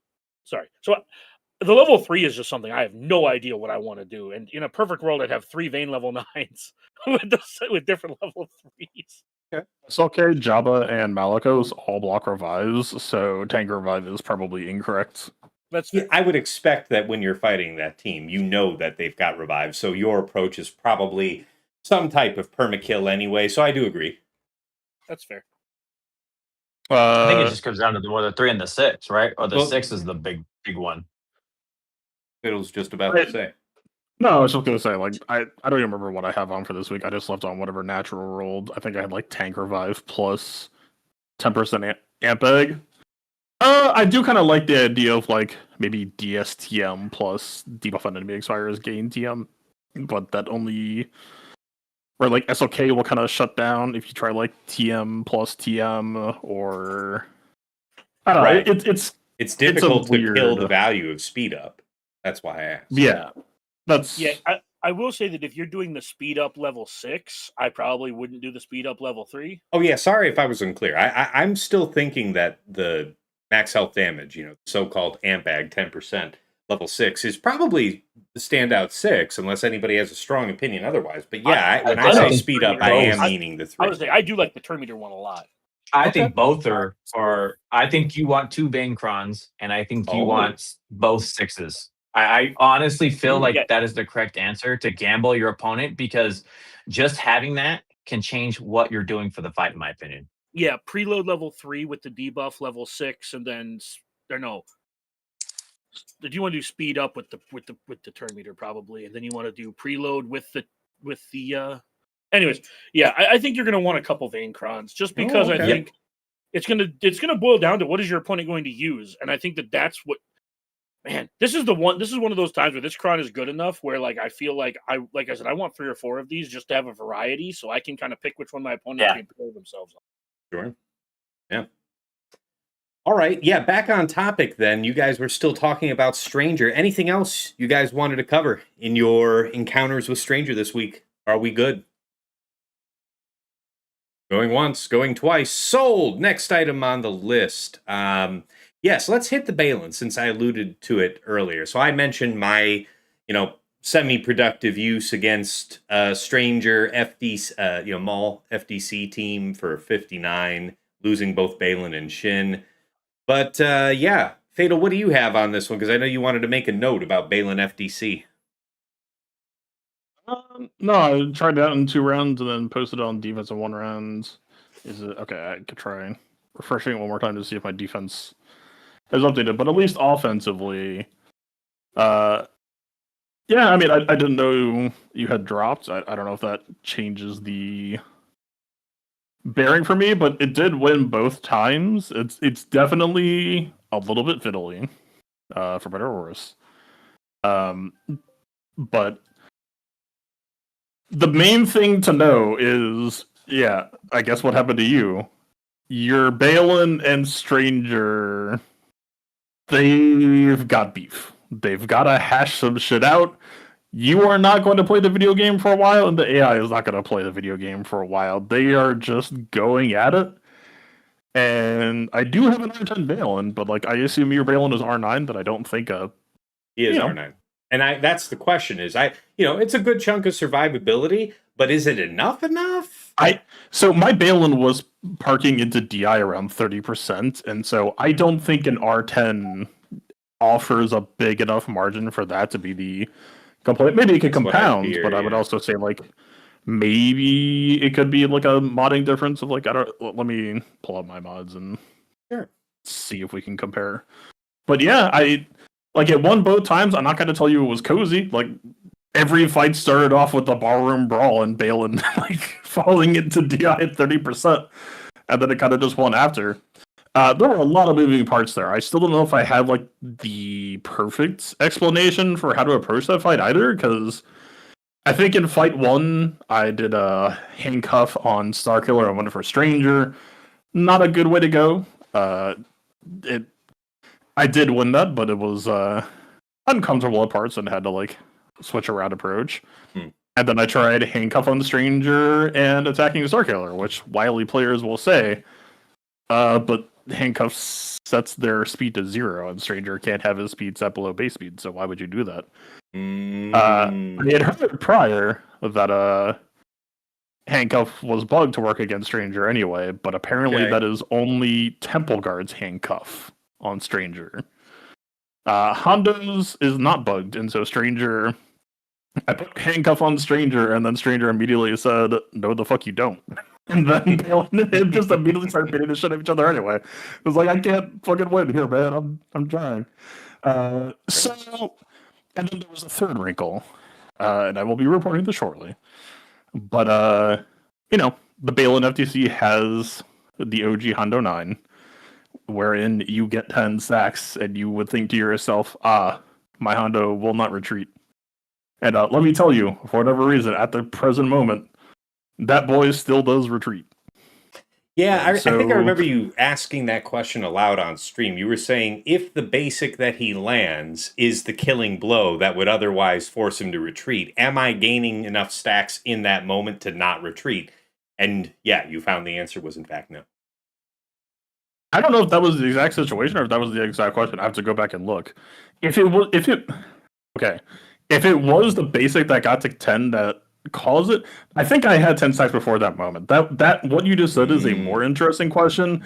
I think in my case, I think I already had the 10 and it just didn't count, and so he escaped. But then it in that case, so if we cannot safely handcuff Starkiller, if we're killing Starkiller first, which I think feels like the clear favorite, and Stranger handcuffs immediately doesn't really do anything, I don't know where you go from there for what to do with Hondo. I mean, for all I know, maybe that means that Hondo isn't all that important, but it still felt like a pretty good thing. And then match 3, posted it on defense, and it got enough holes that my opponent just gave up. I'm waiting to see what all that entailed. I got 2 matches now, but the third match is the one that has it, so I don't know if that'll be live for this podcast, but yeah, let me check real quick. I know that some of the data's updated. I want to say like Dagger's data's there in full, but you're. I just checked. I'm still missing the third match. Yeah, I'm still stuck in week 2, so that's always fun. All right. Well, I appreciate those notes on Balin. How about the rest of you guys? Any notes from the front lines? This team on defense, offense, anywhere? Mine has showed up, but it leads to how I won. So I have my round 2, and I think that's a key one. So I don't know if you want to pull it up, but sure, it will be the definition of my load to success. Yeah, your round 2 is not yet available. So walk us through from what you remember. All right, so it's funny enough because I can see it on mine, so I don't know how it's not coming up. Really? But that's just fabulous. I love that. Yep. So against Cobra, it was the same thing. Oh, it's right there. Oh my gosh! No, dig 2. this. It shows in the spot of round 1, but when you click it, it does. Yeah. That's my round 2, though. Whatever. So it comes down to I created a problem that I knew they were going to safely go towards. It went better than I expected, but it was my answer to Ray. And me setting LV because if they're going to do the Bane. My answer to Ray, since everybody was going to set some variation of the Helicron with Lumi, was Bane. Old school Bane with the Betacron literally led me 3-0 on all facets, including the one with Ezra, cleanly. Now, some got closer, as you'll see. I got close at the end because of that damn foresight. But never once did I walk away not feeling confident to get at least a minimum of a 65 on the fight, which allowed me to push everywhere else. I wasn't doing Lord Vader, so Lord Vader's going offense. Go ahead, use your Bane there. You'll have to figure it out. Because I knew your Lord Vader was going for my Stranger. Nope. And then if I'm not going to do SLKR bullshit on your Ray, because I'm not taking a 53, I walked in having a better solution than you were going to have, and it worked out, in my opinion, flawlessly all 3 times. Dig that. All right. Let's see here. Next item in the list. So wait a minute. You mentioned that you're talking about how he attacked you. Had it on deep. My attack on Ray was the big thing. Well, I'm sorry. Maybe I wasn't clear earlier. I was mentioning about anything cool pop up with Balin yet. Oh, dude, For you nah, with where the I'm at, you don't get FTC. to see any of the stuff.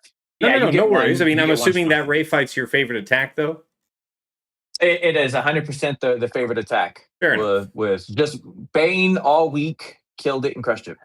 Fair enough. It's right that you mention it then.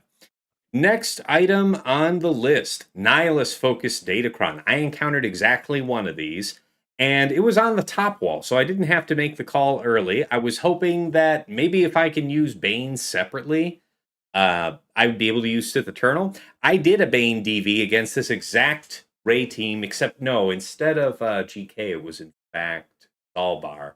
And I timed out on the lone Relic 10 Exile Ezra. So that was my experience there. But then that did leave my Sith Eternal and Watt with a high health attacker cron to go in against Nihilus FDC. That's Nihilus Lead, Savage, Treya, Red, and Talon. And yeah, 65. It didn't actually feel that challenging. So we won't have the attacker cron next time, but I don't think the attacker part of it, if you went and watched that footage from round 3 here in this week, I don't think you would say that the attacker part made any meaningful difference. So that may be available to you. Doesn't look particularly interesting. How about the rest of you guys? Nihilus Focus Datacron. I did not see it. I don't know about you, gentlemen. I didn't see it either. No. Okay. It also just doesn't seem particularly good on defense. Yeah, that's just not meant for defense. I like it on offense. Yeah. Yeah. I tell think us letting your about that. opponent padme it for free sounds dumb. I thought they take reduced percent health effects. Does courage not meet that criteria? Yeah, no, courage will not work on it, but Okay. Oh, okay. fuck, man. Okay. Yeah, tell I us what- do have it. I did use it on offense to mix results. So here's what the cron is, and here's what the cron isn't. This cron is the most sauceless, boring, fucking missionary positions. You will finish in 5 minutes, and you will feel nothing. Your team will not go anywhere, and their team will all get annihilated and chipped out eventually. So it makes it super secure and safe, is what you're saying. So what you're saying is everyone's wife will love this. You will feel zero joy, but the job will be done. If you are an enjoyer like I am, and I don't think many people are, of the damage side of things, it's I don't think I've hated Akron more in that respect. It's like clearly I am stronger, but holy fuck, this has just like ruined the feel of the team for me. Like the big Treya nuke would come up and it would just be like 70k. I'm like, all right, man, that's real cool. Yeah, the not being able to crit things sounds miserable. I will shout out. Sorry. There is one possible way to get some joy back. Someone or Vertigo pointed out to me that, like, because I was in one of the test streams, I was teeing up, hey, what if Nihilus lead with the Nihilus Cron against like LV clones? And it was pretty clearly a no, but one Vertigo theory crafts were like, hey, what if you threw in Malgus? Because, you know, like the Cron turns protection into health, and like that would make the nuke bigger. That shit didn't work at all because the Treya Omicron shielding doesn't work against Darkside GLs. But the idea might transfer elsewhere. And like if you just really wanted to post a team on defense, that might jump scare some people. Because I think it was just like a 230k, 240k nuke off Earth. So like, and if you mod for it, I'm sure you get more. Okay. That ain't bad, but that's like that's the closest to joy you're gonna get here is Malgus doing a big bonk. Fair. Any other encounters from you guys? Nobody? Okay. I think Fatal hit it correctly. Yeah. It you know, sample size of 1. It's all about what you can stress, right? Like, Balin won't do anything cool for you on defense if you haven't otherwise pulled somebody slacker, right? Because they'll just slacker. Likewise, if you don't put some stress on Sith Eternal, maybe this is nothing. So I don't know. I will say that there is a part of me that is somewhat amused by us discussing this team in this way, considering this is the team that began the blatant and abrupt and excessive power creep back in the day. To just see this team being like essentially now a death by paper cuts and unenjoyable team does it tickles a petty part of me. I'm just gonna put it that way. Because this team was fucking miserable when it came out. Dagger has Also, a lot of petty parts, trust me. I will also shout out, I didn't really test it this week. I really wish I should. It could probably be undersized. Like, Talon doesn't need to be there. Talon actually just straight up died in one of the fights that wasn't the LV fight, and that was like kind of a bummer to see because my Talon's modded pretty decently. But yeah, I wouldn't be shocked if it's just like Nihilus lead Treya Scion or cut sign for Savage, but I Nihilus lead stops Savage from healing. I don't know if Savage is actually like the guy that he usually is in this case. Like, he kind of gives your team health steal. I don't know. It's complicated. Yeah. But I would not be shocked if I'm talking on a future podcast about, I did a 3-man or 2-man today. Okay. Appreciate that. Next item, guys. Afra versus DVDE. So, yeah, you shouted out Vertigo a minute ago, Fatal. He was kind enough to share some notes with me that he had previously shared with Vexatron. I used it once this week with the same, it just so happens, the same crown that you're showing here. Except I have the cooldown reduction level 3. That's right, I should have gone for the max 300. That's what it is. I was missing that. I needed to re-roll that, and I don't think I got it in time. So I didn't have that on my side. I had the 100% increased offense when they're at full health, so certainly inferior, but roll the right 6. And then, yes, this level 9. So with a suboptimal setup, I went on in and, didn't do well. We managed to kill Mara Jade. Vertigo did share some notes saying that, because of the crit avoidance inherent to that team, which I can't immediately recall where that. But, with that crit avoidance, you are going to need more than apparently my 77-point-something% crit chance on my BT1 to get the momentum you need, because you just need that first kill, and then you're in good shape. We were careful not to do any moves that called an assist, nothing like that. But yeah, we just didn't land that crit that we were looking for. So appreciate Vertigo sharing those notes. I might look to try and push BT1's crit chance up to about 90%. That might cost me my crit avoidance arrow, Fatal, but it might be a trade I have to do. The crit avoidance is coming from the DVDE crown, and it's 85%. So never. You know what? Never mind. I'll just go fuck myself. Perhaps a number higher than 90 may be merited. Yeah, that would be basically taking us back into a 2-piece of crit chance, and I'm really enjoying this changed setup that you've kind of lit the way on, especially as we transition back into 3s. So I'm gonna stick with it. Fine, be. Yeah, it's the crit avoidance also mattered for me for my Saw attempts, because Luthen and his summon put you at like 100 or 110 base on the summon, so I never really bothered to give them more in the past, but I had one fight timeout solely just because I wasn't getting crits against that 85% CA. And it's I mean, we have 2 crowns that both have high crit avoidance and can have an impact on the matchup right now, so maybe an crit opportunity. It's kind of a dark horse right now. Maybe an opportunity to look at picking up that rarely useful chunk of crit chance on a Datacron. That is what I started doing. You say rarely useful, man. I'd like to have a couple of Datacrons every time it's around of 20 to 50% crit chance, because there are always fights.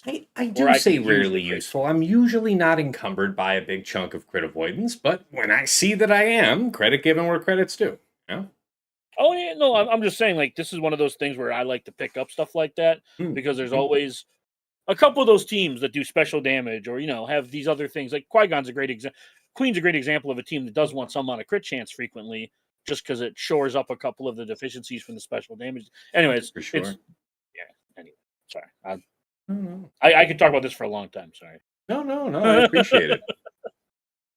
Let's see. Livid in the chat actually commented here. I said, I don't think the crit avoid was what stopped you, Tass. From what I remember, Piet was on the team. Yes, he was. His counter called Palpatine, which shocked your BT1, so stopped him gaining bonus TM. It was, in fact, exactly that. Yeah, that did happen, and him not gaining Turn Meter is not great. So, yes, fair.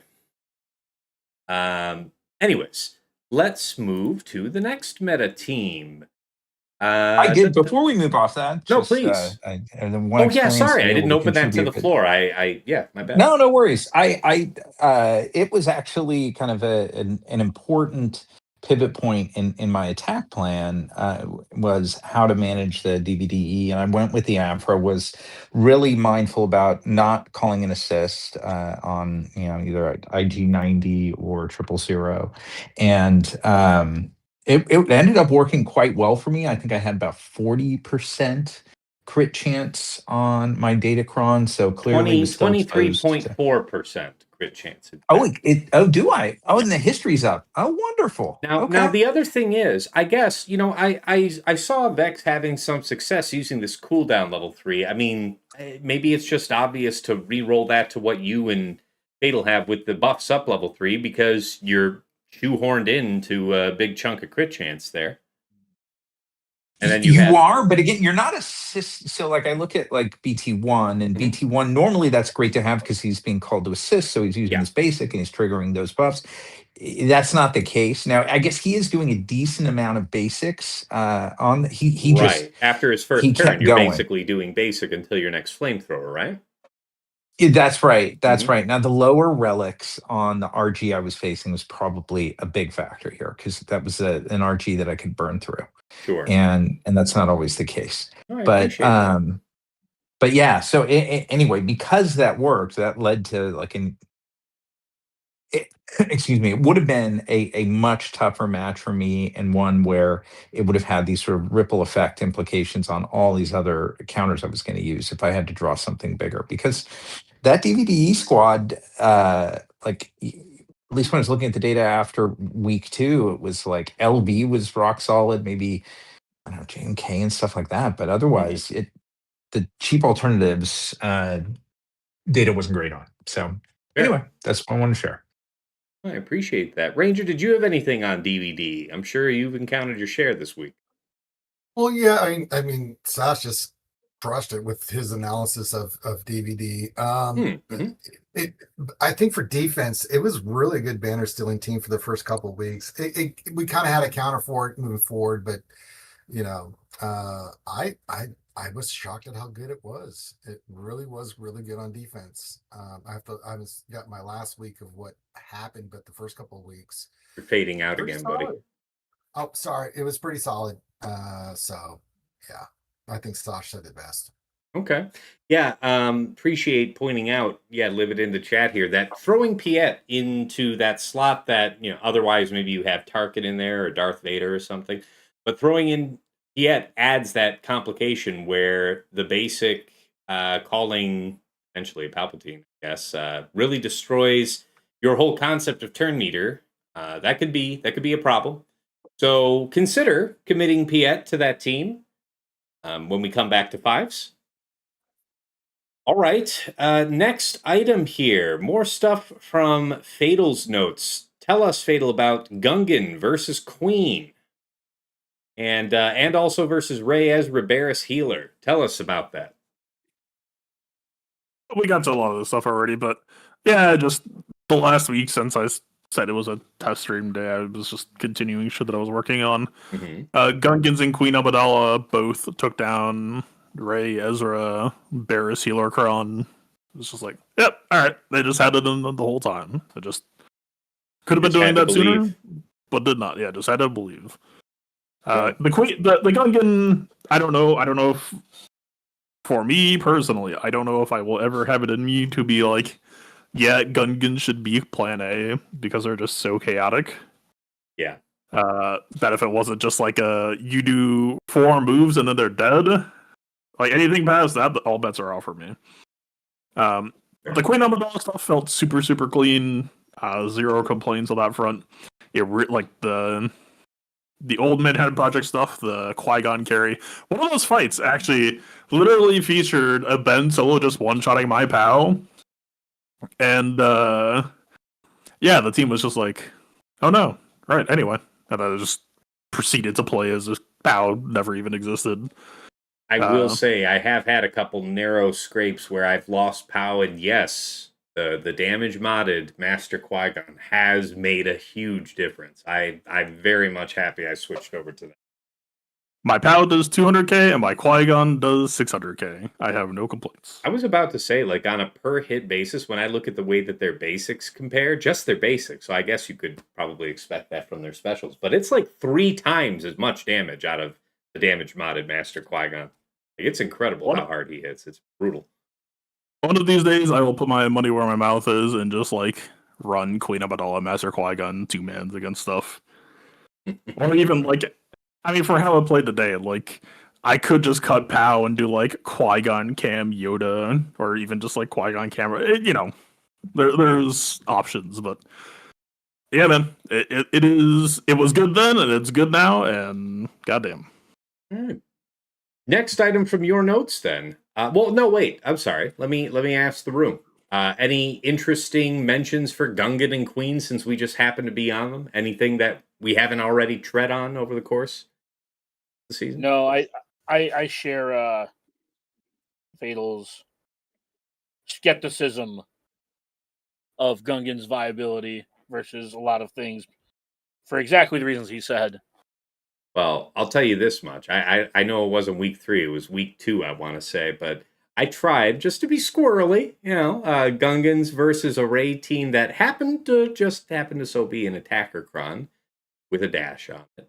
And my shield was very, very healthy. Everything was cool. And then I want to say Ben Solo ran up with that special 2 and just kicked all 5 Gungans off the board. Full health, full protection, shield up, just removed from the game. So, are you supposed to be ineligible from getting hit on your health? Yeah, isn't that fun? Well, you know what? It turns out we're very much fucking eligible. 25. I blame set 25. It is set 25. Yeah, it is set 25. You know, that's another thing. We have to unspoil ourselves with abusing gas. How many times in the lifetime of set 25, whether you were running the Rex FDC or the 5's tank cron, how often were you able to just abuse your good luck? Like they decided to just target gas while he was, knelt down, doing a whole bunch of attacks that do 0 damage. Then after some number of turns, because he has no protection bar when this is happening. It's like he has no health or no protection when this bug is engaged. So they're just attacking him. He has no health or protection. And after some number of turns, he just stands up. It's going to be wild. Leaving the set 25 bugs behind. All right, so nobody else had anything hot about using Gungans or Queen. How about Wampa? You got a note here on Wampa. And you said versus a Kyle Cron? I see that you did it here in this round and 68'd a Keller and Beck team, which I guess isn't, terribly dangerous. Fair here in round 1. But round 2, you fought a Saw and didn't make it out. And then round 3 must be your good fight that I can't see. Just use it as a stack run in round 3. No, I was the loss is what I'm talking about here, where it feels kind of like so Wampacron is back, and it feels like CG is kind of trying to make a point. And they're like, Wampacron was pretty good last time, but look how much things have changed. It might not actually be as good this time. I mean, maybe, my Wampa could always just build differently or something like that. And I don't even know how much of this was Kylecron, as so much as just like, it was just... Oh, okay, the Jedi Knight.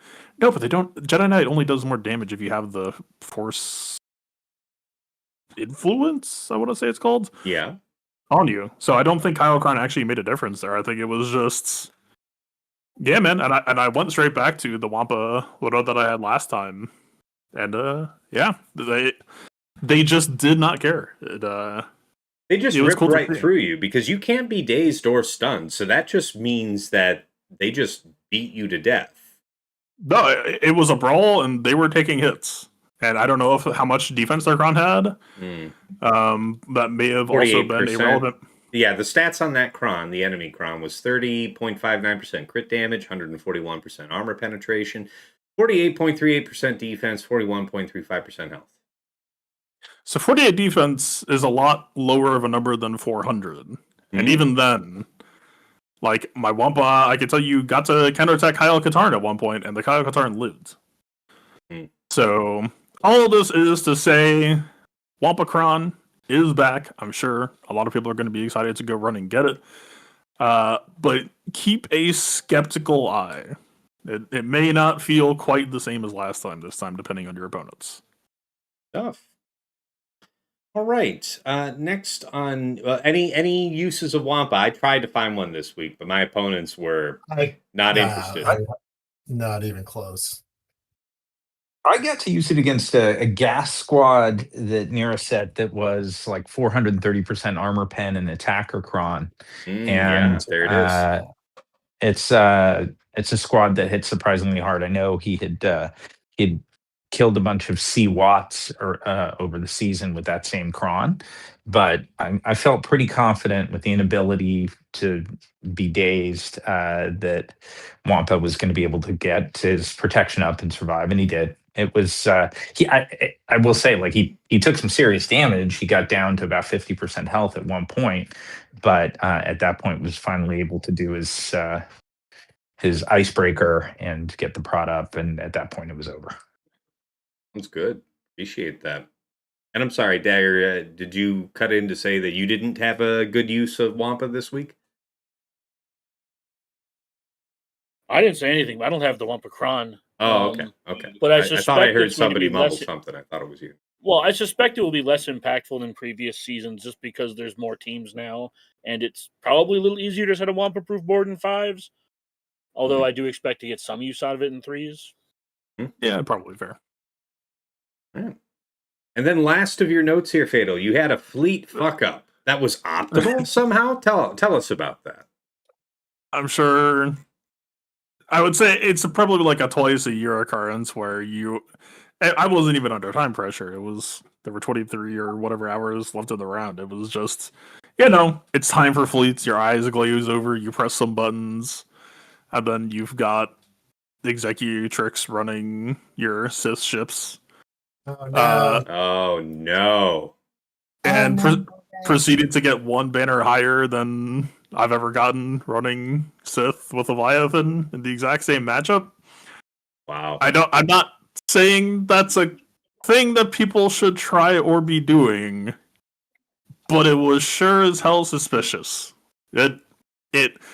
Ships were doing damage that don't normally do damage, and the fight ended decently fast compared to the Leviathan game plan, and it was just like, yeah, I started off thinking, oh, this is just going to be one of these days, and yeah, got a 76 with it, so I don't know what that means. I'm not a ships guy, but just putting that out into the world. No. I mean, while we're on it, guys, any noteworthy things in Fleet? I think that the Phantom's Menace guys have figured out something pretty good. If you are saving the triple meta for offense, and you are setting home 1 on defense, they're just going to set Leviathan, Malevolence, and like Endurance or an Empire fleet. They're going to use, most people that are saving triple meta for offense are setting an Empire fleet. Either Chimera or Executrix get readily defeated by home 1. So they pull their home 1 off defense. Maybe you can 77 something else. Odds are you're not, because my opponent didn't. And yeah, so that's interesting, right? It's tough to punish somebody who is saving triple meta often, but if you're really that certain that they are, throwing up that fleet defense, let me show you here. No, I don't. That's still week 2. Yeah, I still have no week 3. Anyway, the point is that I enjoyed taking home 1 off defense, and get this, he in fact set Endurance, Malevolence, and something else, I forget. But it wasn't Leviathan, it wasn't home 1. No, it was home 1. I saved home one, and I didn't want to do a mirror. So yeah, I just didn't end up using home one. That's what that situation. Anything noteworthy Someone from you still guys? does someone still work even if you go like Emperor Shuttle Gauntlet, like ITB, like the classic anti-crit rebel targeting I kind of couldn't trap? say for every permutation, but since you're asking, let me throw it up on screen and we'll have a look. So you said Executrix with what comp? You said Palpatine. I did not specify capital ship. Okay, then I'll make sure that we have both, but that's fine. It looks to be like a 95% win rate. Like, it seems like it's still fine, I guess. Just an aggressive team. There he is. Okay. Members. I'm sorry. Shuttle, Gauntlet, and who? Who'd you want? Like ITB was the classic sort of Sure. And stalk that's particular reinforcements, I guess, are Scythe and Defender, because you're not running Vader up front, so you're not running Interceptor. That's about as traditional as it gets, yeah? I just left it unspecified since. Yeah. No, it's a fault emphasized to begin with. There's I'll say 123 this. battles. I'm happy to unfilter the data in a second, but I am curious to see, because this is the most frequent composition that I recall. So, lead, anchor, home one. What do you got? Just no other filters. 75 with 4 ships, 75.1 average. Yes, I've seen one of the Phantom's Menace guys do this. It's home one with the 3 Geo ships and just the B-Wing. And yeah, I've seen that brap out. Let's see, this is just one. So he did this against an Executrix. Yeah. So what are you looking to see here, though? And take off this reinforcement. I already saw it. It's what I'm saying. The win rate looks fine. It's like a 95%. Yeah, it's pretty much like you get down to what are we talking about? 50% when you're fighting exactly this comp, but I wonder why this failed. Maybe you need a tank up front for this, but you would think you'd want high damage to cut through. Our successful comp. Yeah, they're using a tank up front and just bullying through. So maybe that's a note if you're using it on offense. And then here, one stone cold loss against the expected comp. Here you do have, see, they have Biston up front. Biston with, I think that is Biggs and Ravensclaw. So, yeah, 57 seconds. They just got immediately closed out. Damn. Not completely without flaw, but a lot of 100% on this screen. So, worth considering. Yeah, Owie Hero says, I got whooped by a Phantom's Menace guy on my last round. Yeah, tough opponents all. Tough opponents all. Fair enough. All right. That brings us to the end of meta-analysis. But before we jump off of it, anybody have any other items they wanted to mention? The floor is yours. Ding. All right, we're done with that section. Let's move into the highly anticipated viewer questions. Guys, thank you so much for being with us tonight. Thank you for your patience in getting this far. Please throw up your questions for us in the chat. We will get through them. And guys, as of this moment, we're an hour and 47 minutes into the recording. How you guys feeling? Anybody have to run off soon? I just want to pace myself about how many of these questions we field here. No, good. Okay. I have about 30 minutes, Sass. That's don't need someone- the signal marker I was looking for, guys. So let's check, see if I can pull some questions up out of here. Yeah, Molmada, I know you asked forever ago about the 3 and 6 to go with Vane. I hope you heard us when we covered that. Got that one done. Loot Flash, what would be the counter for Vane's Datacron? Well, that's kind of anybody's guess, man. I mean, mechanically, you're still going to be looking for teams that are perma-killing, right? As far as what exact loadout with Datacron, well, as far as experience taught us this week, people were using set 25. What good does that do you? When we come back to next 5 versus 5, we're going to have sets 26, 27, and then the unmentioned, unannounced as of yet, set 28. So who knows? It's going to be tough to say. I think as far as what you can know right now, plan on reserving a high-level permakill team. Honestly, SLKR just opening up with a stun on Vayne probably just neutralizes a majority of what the team's trying to do.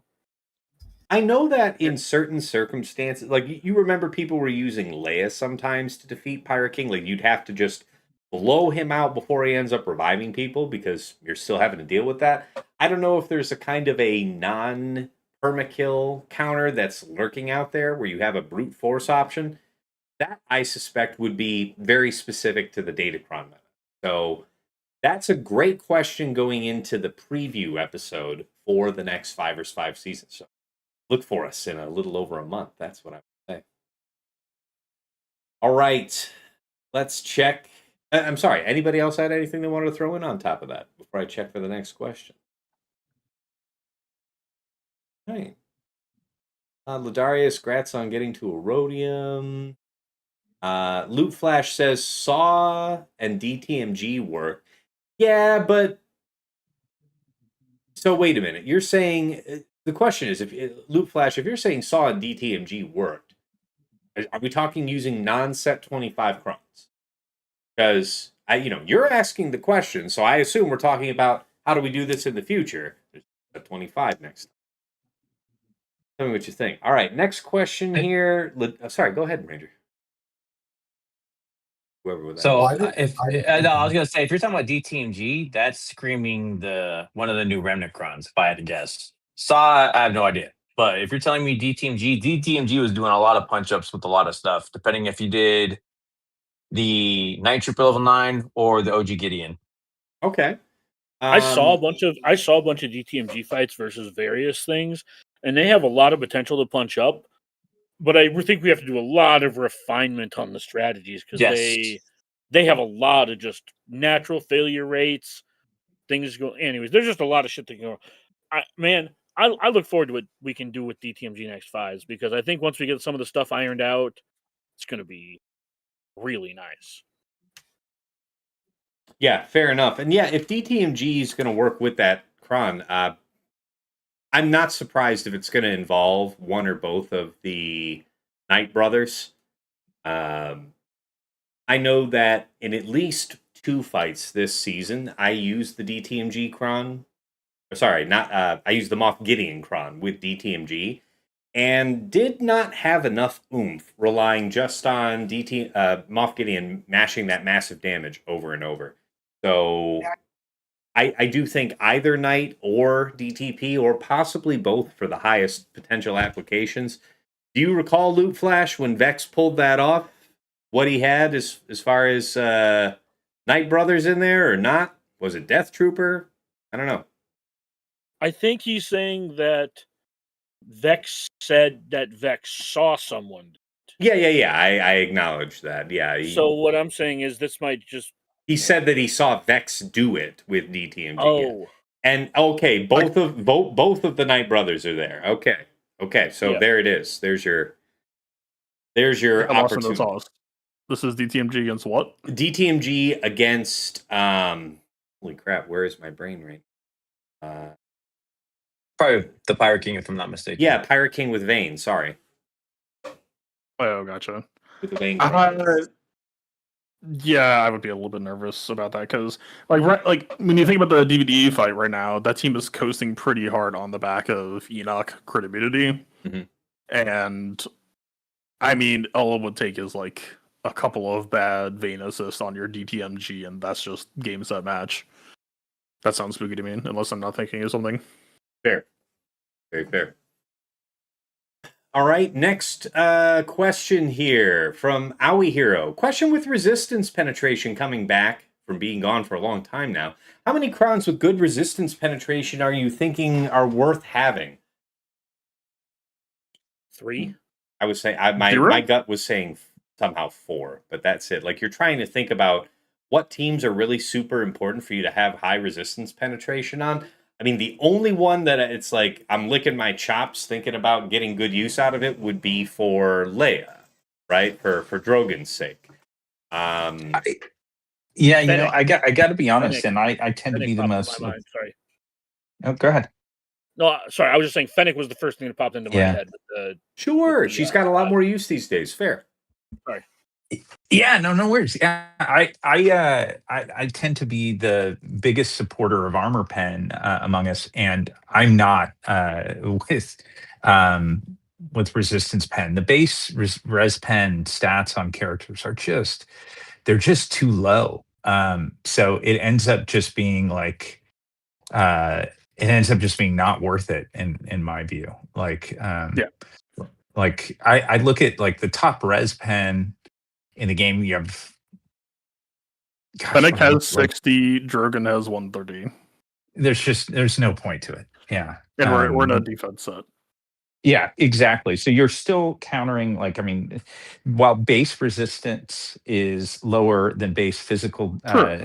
damage defense, they still outstrip res pen on a base basis. So yeah, I think both Fatal and I feel the same way. Res pen is generally not a winner. Okay, so So none you of would them. you would just mostly ignore that it even exists. You wouldn't even like try to like. You would pursue some- offense or crit damage or some other damaging stat Okay. instead. That's right. Okay. Yeah. Mm-hmm. Yeah, I mean that's a good point that I didn't really think of. But when he asked the initial question, my first thought was, how many teams do I use where I'm like, oh man, I could use this team ignoring defense with defense being on these crons, right? Because that was my first thought. Was normally I would say it doesn't matter or I wouldn't care too much, but my thought process was initially, can any amount of resistance pen offset these defense crons? If the answer to that's no, then like, yeah, no. Okay. I mean, it's entirely possible that I'm being overly confident that lower resistance values maybe change the scenario, but I would think no. Okay. Res pen is potentially a lame here. Well, especially where offense is available, right? We do have offense on this set, and offense is tough to go wrong. It's usually been popular. I saw another question come in. Second. That was from Ladarius7. What is the difference between protection and health mods on Queen Amidala, or is it just preference? I've noticed some people doing protection and others using health. I'll comment first, and please embellish off me, guys. My experience is that to maximize the lifetime of the decoy, I have found that protection modding gives me a more robust decoy. You dies more quickly if you're health modded, which may offer some strategic benefits, right? It may help you move through a cooldown for free at the right time to have the decoy die, have Queen, get the opportunity to summon her right back, and then be positioned to move right next into that desired cooldown. But for me, in the history of using Queen, I had her originally health modded. Because it does, I think, do more for her individually, for her long-term survivability, more benefit from healing over time, so on and so forth. But yeah, I did end up switching a long time ago to protection to maximize the decoy. Right now, I think I actually have 3 protection primaries and a health primary, and I'm not sweating it because the other protection primary I put in would be from somebody who I can't take it from. The point is that she's huge, the decoy is huge, and that's kind of what I'm trying to do there. So that's why I ended up going towards protection. What do you guys have to say? Health versus protection on Queen. I had Ben one-shot my Queen once before these attacker crons came out. Yeah. Just from 100 to zeroing her under her protection. Mm-hmm. And I will never have that happen ever again. So as long as I plan to use this counter versus any team that ignores your prot, Okay. I respect that. I did lose my Ben in the way that you mentioned there to a second ult from Ray getting charged up by an attacker cron with a dash Rendar on the team for debuffs and all that. No, it was a Krex actually. And it just one-shot my Ben from full health, full protection, some protection up or something on top. Like, it didn't stop him. My Queen, however, was barely dented, really. So I'm not really sure about that. I watched your prop modded Queen go to like 5 total HP twice this last season when you were doing fights. Maybe, but I don't think in that specific one I'm mentioning where my Ben. No, not that specific one you're mentioning. What I'm saying is there was one fight where if Ben had crit, you would have lost your. Okay. fighting teams that hit under And protection, what I'm that is a saying is very if valid call. Whether I'm right or wrong on my modding, I have lost a fight due to a specific set of circumstances that I refuse, that is within my power to prevent from happening again. No, I hear you. Plus, I think she functions better in TW and health mods, and I really don't like swapping back and forth if necessary. Maybe there's a case for you. Look, man, is protection numerically better? Yes. But there are I don't know that there's any teams in this game that, I mean, the worst case scenario is you face a high amount of percent health, right? But you, as the attacker, kind of have a say in that. But Great Mothers checks you for being on a protection build.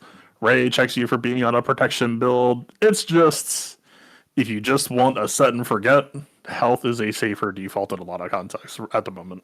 Fair point. I forgot about Great Mothers too. Yeah, that shit sucks. I don't. Yeah. Yeah, I haven't really sought that one out in a while, but it's fair. It's an option that can't be understated. How about the rest of you guys? Anything to tack on to that? Your experience with health versus protection on Queen? No, I've optimized always for Queen's survival rather than the summon, and So you go health. I also, yeah, and I tend to like the set it and forget it for the reasons Fatal called out. So I tend to go health. Very fair. There you go. Yeah, there you go, Ladarius. You might stick with health now since you like TW. Yeah, again, if set it and forget it is the way, then I think it's pretty. I'm the only outlier here, guys. We'll take it right from that. Three of us are in the same guild that are in the set it and forget it. Fair enough. Yeah. Next question here from Smedge. Hey, what's going on? Hey, guys, if you were building a set 28, so I assume you mean set 27 because I think that's the next set is 28, right? So the newest set is set 27 Datacron for Jabba. What would you have as the level 3? I'm guessing the level 6 would be the 10% max health damage. Almost certainly that. And I don't think the turn meter is particularly important. Probably speed up is what I would guess. But wouldn't you rather run with a set 26 Bounty Hunter while it's in season? That's going to be... Well, specifically the Embocron is back. And the Embocron is really good in TW. Ah, fair. I did forget about that. Yeah, it's the one where it's taking his health. That's where the question stems from. It's taking his health, making it into protection. So fair. Yeah, if that's why you're interested in that, Kron. Okay. What do you guys have to say about his question? If the goal is for Embo to be a piece of shit, I assume it's just defense stack. Defense stacks on the stat. Embo level 9, 10% max health damage, level 6. And what are you thinking for 3? Just spitballing. Speed up, probably.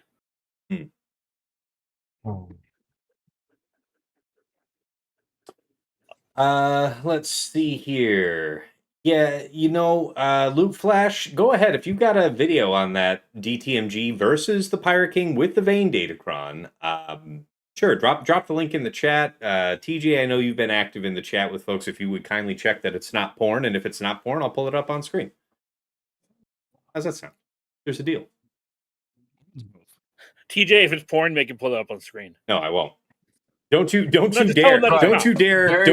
make me Barry bomb myself. Don't you dare. Bomb confirmed. Tass is out. Barry's in. Don't you dare. I was here for that one. I'll be here for this one too. All right. I have seen a couple of people try DTMG versus the Stranger, and I watched one of them go really, really fucking horribly. And one of them got clenched out because DTMG never had Enoch targeted. Mm-hmm. So I wonder if this video is... I think it's possible, but the possible doesn't necessarily mean reliable. I completely understand. We will validate it here. We will. Once confirmed. I'm looking forward to it. Fickle mistress. There's an aspect, by the way, of that DTMG Datacron that I don't know people are necessarily paying attention to, that that whenever there is armor shred applied, you blind all enemies, right? And so Moff Gideon, who opens, and the instinct is always to do the turn meter pull and the mass assist. Instead, if you do armor shred on that opening move, you've blinded your opponents, and their first move on that Stranger squad is a whole bunch of dodges, a whole bunch of misses, evasion. Fair. So that's that's just one tactically, one little thing that I think makes a difference for early survivability. TJ, if you check that out, are we good? Yeah, It's fine. I'm just trying to fine. sort. The I'm trying to link sort is out. okay. So I'll pull it up on I have screen. a couple of. Let's figure it out I together. have a Hold on. couple of. I have a couple of questions to it though. No, it's fine. Again, but I'm also interested at the poster. The poster is a name I have not seen in quite some time doing Swiggo stuff. To work. All right, let's have a look. See, it's on screen live now. Let's watch. It looks like this is not dark side turn meter, which may be a factor. That's my thing. That's what I was calling out when I was looking at it. Fatal is dark side speed up. I'm like, that to me is the first thing where Smart. I don't We know were if both are just the same. talking earlier about what's really the right way to orient your cron. Yeah, and we were thinking broadly for a lot of circumstances, probably speed up. This is a really proactive case for turn meter. Please go ahead, TJ. Well, it's two. I want to add two pieces when we're looking at this. One, you're talking about that speed up, right? And that's fine. He's also got the turn meter level 3 on his DTMG. I think those are all going to have factors for what you're trying to accomplish. Jeez, I don't think the you're doing that when it comes to when you're coming down Also, to I can't. turn it meter might on be the level 3 end. It might be the video that we're watching, but I can't see the relic levels on the opposing. I would also call that It's out. I didn't not think great. Oh, sorry, it's tucked in the corner. Like, hold on. They are every icon is like at least 3 R9s. It's fine. Yeah, Okay, it's a decently sized team. If you're asking if this is like a I just didn't paperweight. see the cron or the relics on It's a offense. good size. It's a good size. Yeah, shut up. It's perfect. It's perfect. It's perfectly normal. All right, here's Perfectly fine. It's normal. There's the Yeah, cron. I'm saying There's that the cron. I didn't see this. This is the Okay, right attacking here. cron. I didn't see this. I clicked on it a little late. No, it's okay. I kind of skipped right past it, so that's my bad. Turn meter 3, long text Imperial Remnant 6, Gideon 9, 10% crit damage, 35% health, 199% armor penetration. So clearly that was the focus point. And then does he highlight the enemy cron? God bless you, man. Yes, it's So, like yes. I said, it's dark side speed up level 3. It's not. That the part, level 6 is also right. okay. It's To not me, it's the not damage, optimized for what you're gonna fit. No. So this is fine. The level 6 is okay, but it would be turn meter on turn meter, whatever you're doing. I don't know how that's gonna work out come it's time to play the game against 25% turn meter. So surely the 25% turn meter level 3 is worth considering to ward this off. Still probably the debuff 6 though, and what stat profile do you think is most damaging? Are we talking about high armor penetration to boost Brutus and SM33, or is it defense? Yeah. So I'm going to give you two damage. things. I Defense also and think crit you want to damage. look at your modding on your vein. A lot of people have things that are built out like higher tenacity. There's a lot of tie into health on health. True. That is true. Yeah, So- I personally have a tenacity cross on my vein that I could swap out because I do like him in tenacity. Yeah. This is the one where it's like this time you're gonna give him a little love. Oh, so the data is actually up finally for us now. But that's what I did when I talked about during our week 2. I personally went in and relooked at his mods and the setup, and that's what I had. Dagger. I was looking for a lot of tenacity, and I swapped a lot of it to add more defense to the back end, and then a lot more health, and then obviously took him to R10.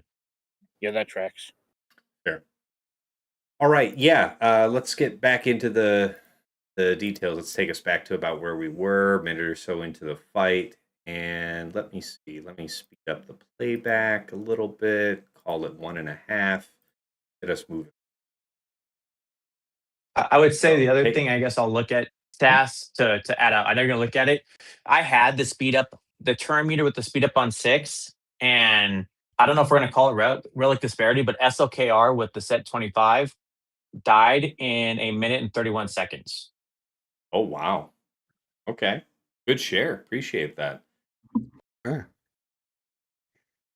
And we're going to take one more question. It's already in the chat, so I'm going to get that covered. And then we're going to get ready to do takeaways and final thoughts so that I don't keep Sasha here all night. Oh, wow. Well, we don't want. Yeah, wow. Talk about some brapping. So, yeah, you. Now, note that this is Enoch Scout Death. So no Night Bros here. This is your stock vanilla team. My problem with the statement Now, again wait a goes to minute. if your Hey, entire wait a team. second. It said 20 banners at the end. That was a TW fight. You've got TW Omicrons active. Oh You son of a no! bitch. You rug pulled me. This is Oh a yeah, that's Grand not even Arena the show. same, dude. This is a Grand Say Arena show. DTG, dude. You son DTG of is a a GL bitch. and TW. It is that No worries, one. man. Man, that was I would hazard- legitimately one of the best you had me in the first half. TJ was supposed to proof that shit. Dude, I I know. You You just said, got is it rug porn? pulled. You said, is it porn? Not is it Swiggo? Well, All might that as well preparation been was. porn at this so- point. No, I'm Jesus. not talking to you, TJ. I'm talking to Loop Flash. I Loop know. Flash rug pulled I us. know what you're doing. I'm laughing at it because, but also here's what I want to know because you're saying that again. That's not turn meter level 3. If you've seen it with turn meter level 3, their team takes a million turns, and a proper Bane is literally killing characters before he moves. There's that much damage. It's all good, Loop Flash. I'm pulling your leg, but No, we're just giving But I you. think- We are simply giving you a hard time. yeah. Right. Because right. this is But that is not a GAC. I that's think not that happening. that's not going to work the same way if you try to run that in GAC, buddy. I don't think so. But I appreciate the contribution, and I think you've spoiled the TW plans of several competitive guilds. So good stuff. Yeah, a disadvantage you also equally just applied. passes guild's counter. So congratulations. That's very nice. All right, the very last question for us, guys, comes from RedsFam111. How important are Relic 10 fleet commanders in your opinion? I will probably Relic 10 Piet and Admiral Radis next. My question would be, why? I'm not aware of it this time. Yeah, I have why? not yet heard. I mean, please feel free to dispel my ignorance, guys, but I have not yet heard to date an advantage that you get from any one of the fleet commanders being Relic 10. There's nothing to go with the first or second because there's a counter for everything. The only time you ever do any of a Relic 10 is if you want the convenience of the setup in your fleet arena climbs because it's that, but there's that I'm going to go out in front of you. There's too many counters to counter everybody. It's how easy do you want to set it to auto on your climb, and that should really be one of the only reasons you're doing this. This is other than Darth Revan, right? Right. Yeah, so I did Darth Revan because my guild asked me to. I probably would not have done it if my guild hadn't asked me to. Not because I think it's a bad idea, but just because I don't do a whole lot of mirrors, and the mirror is still winnable going second, reliably winnable going second. But I also just don't want to R10 fleets if I don't have to, because fleet sucks. Yeah, I mean, I was narrowly thinking in the confines of the question. Yeah, Leviathan is, Darth Revan's like the only one that I'm aware of. Sorry, you were going to say, Sasha? Yeah, the only other question I was going to ask is if kind of a derivative of that, like if it's not a fleet commander, are there other fleet related R10s that are worth it? Like, for example, Malgus or Marauder or something like that makes a difference in the mirrors. I'm guessing not. The change in ship stats from R9 to R10 are really marginal, but I don't know fleets well, so I'm curious. Do you guys know? I've not encountered. I can tell you. I could tell you in all facets of it. It doesn't matter who goes first because even if you watch the mirror and they go first, it doesn't change the dynamic of your fight because the durability is still there. So if they're in front making advanced moves, even Sith versus Sith, it doesn't change what happens during the construct because it's based on your ship's captain or your ship admiral, whatever you want to call it, doing the work first. Okay. Yeah, I honestly think that from here on out, fleet relics past 8 are arms race. That was more or less what I was about to capture. The only time I'd feel like I would have pressure on me to consider putting Relic 10s on not, you're saying outside of fleet commanders, so other, just regular fleet pilots is if I am somehow coming up against triple Relic 10 front lines. Then I feel like I'm starting to play the balance of stats a little wrong. Well, this does.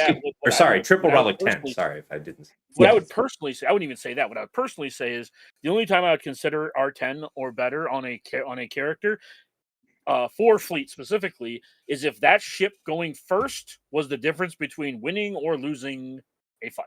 Which I'm not aware of any such advantage to be gained because you can be damn sure as long as Relic 10 has been out, somebody would have puzzled that out by now, I think.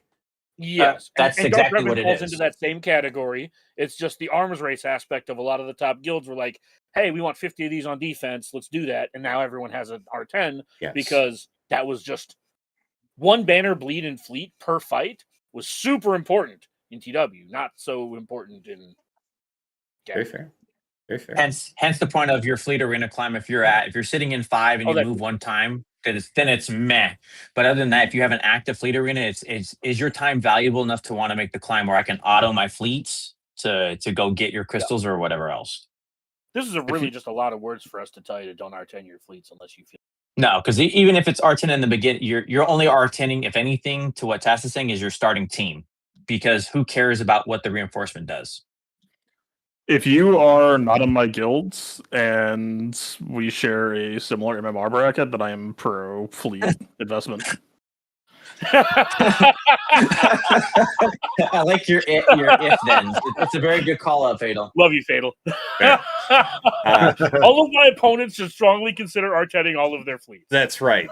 Pay no attention to any of your galactic legends, so on and so forth. Yeah. Nothing to say here. So piggybacking on that, I see Guitar Dork just asked, should we Omi the Inquisitors for their ship speed?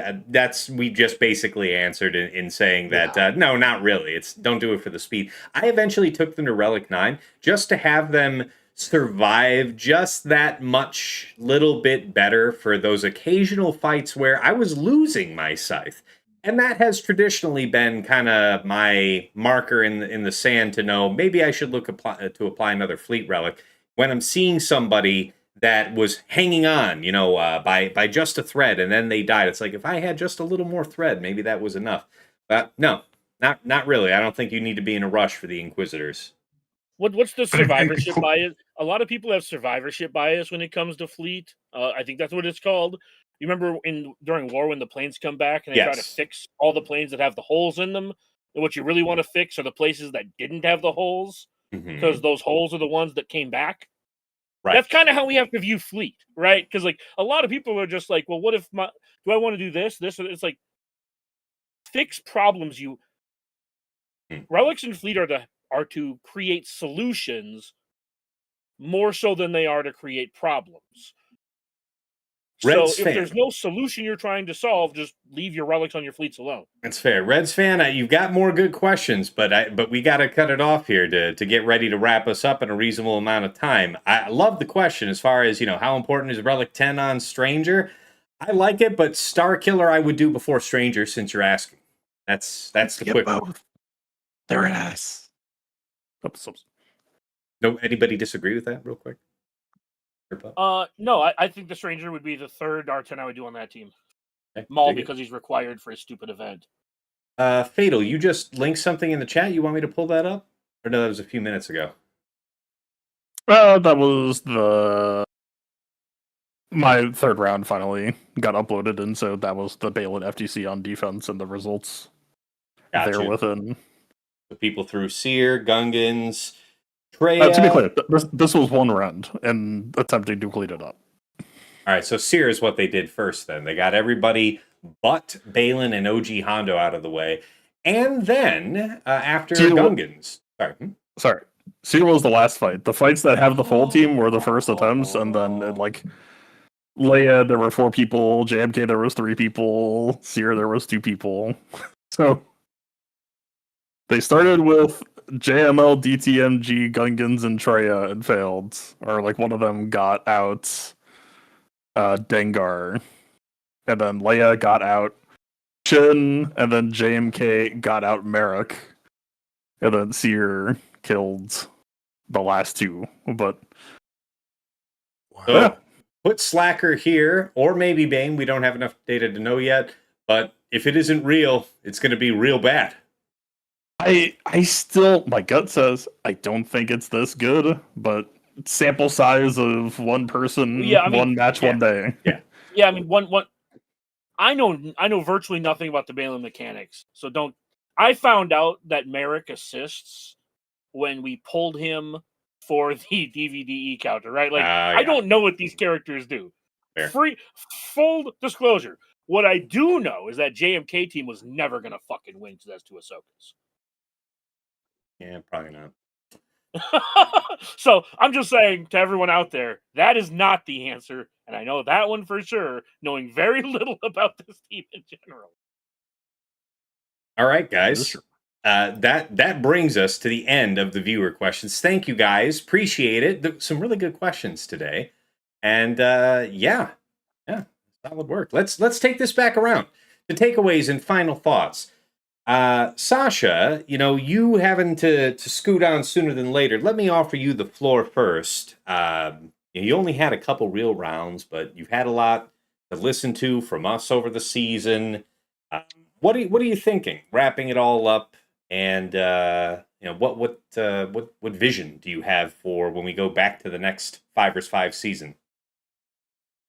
So I'll just share sort of a general sentiment because, like you said, it was I was mostly a spectator for the last season, but I'm excited at the absence of the set 25 and the roll crons. I think that's going to make a real difference in defensive viability. I think there's reason for real optimism on it, so I'm excited for that.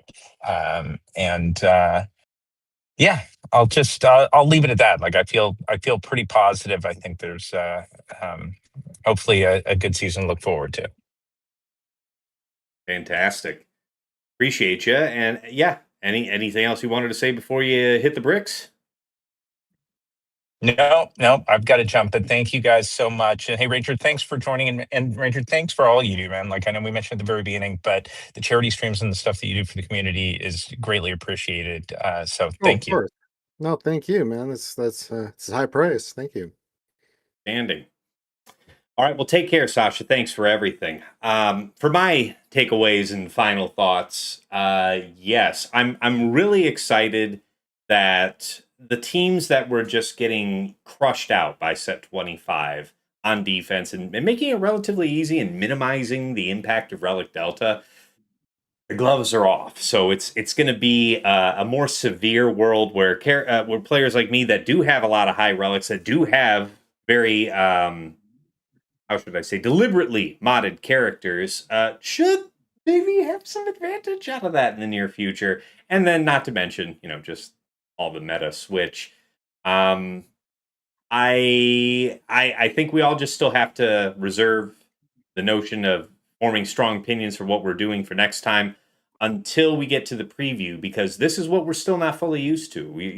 You're thinking about coming back to 5 vs. 5 with a new set, but you're coming back with 2, right? You only got that 1 week to taste set 27, and then you're back with all of set 27 and a taste of set 28. So stay tuned. We'll see what you got. Dagger, over to you. Takeaways and final thoughts. What do you got for the people? Well, we also didn't do a preemptive goodbye to Bounty Protocol.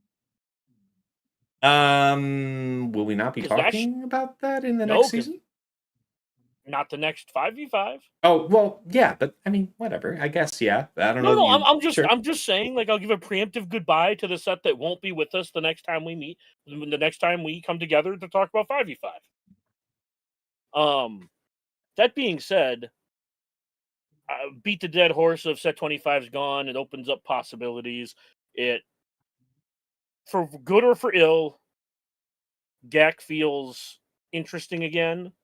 And to echo Sasha, it is wonderful having you here, Ranger. You give so much to this community. You've given a lot of us voices on your own platform. And honestly, we're late having you to one of these. You join a lot of the streams, and we're just late having you on one of these actual podcasts.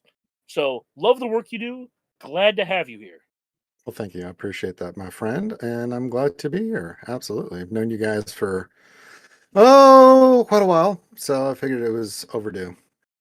Yeah, he dropped in on one of my just chill streams yesterday and just asked, I can join, or I'm available. I'm like, yeah, you know what? Why the hell not? Join us, stranger. Yeah, I do those all the time, right? I do the you pop in all the time. As Dagger said, it's an oversight. It's overdue. Sorry to interrupt, but I'm going to do my very best Sasha impression and bid you guys a great night. Drive safe, everyone who's in the U.S. Or take an Uber.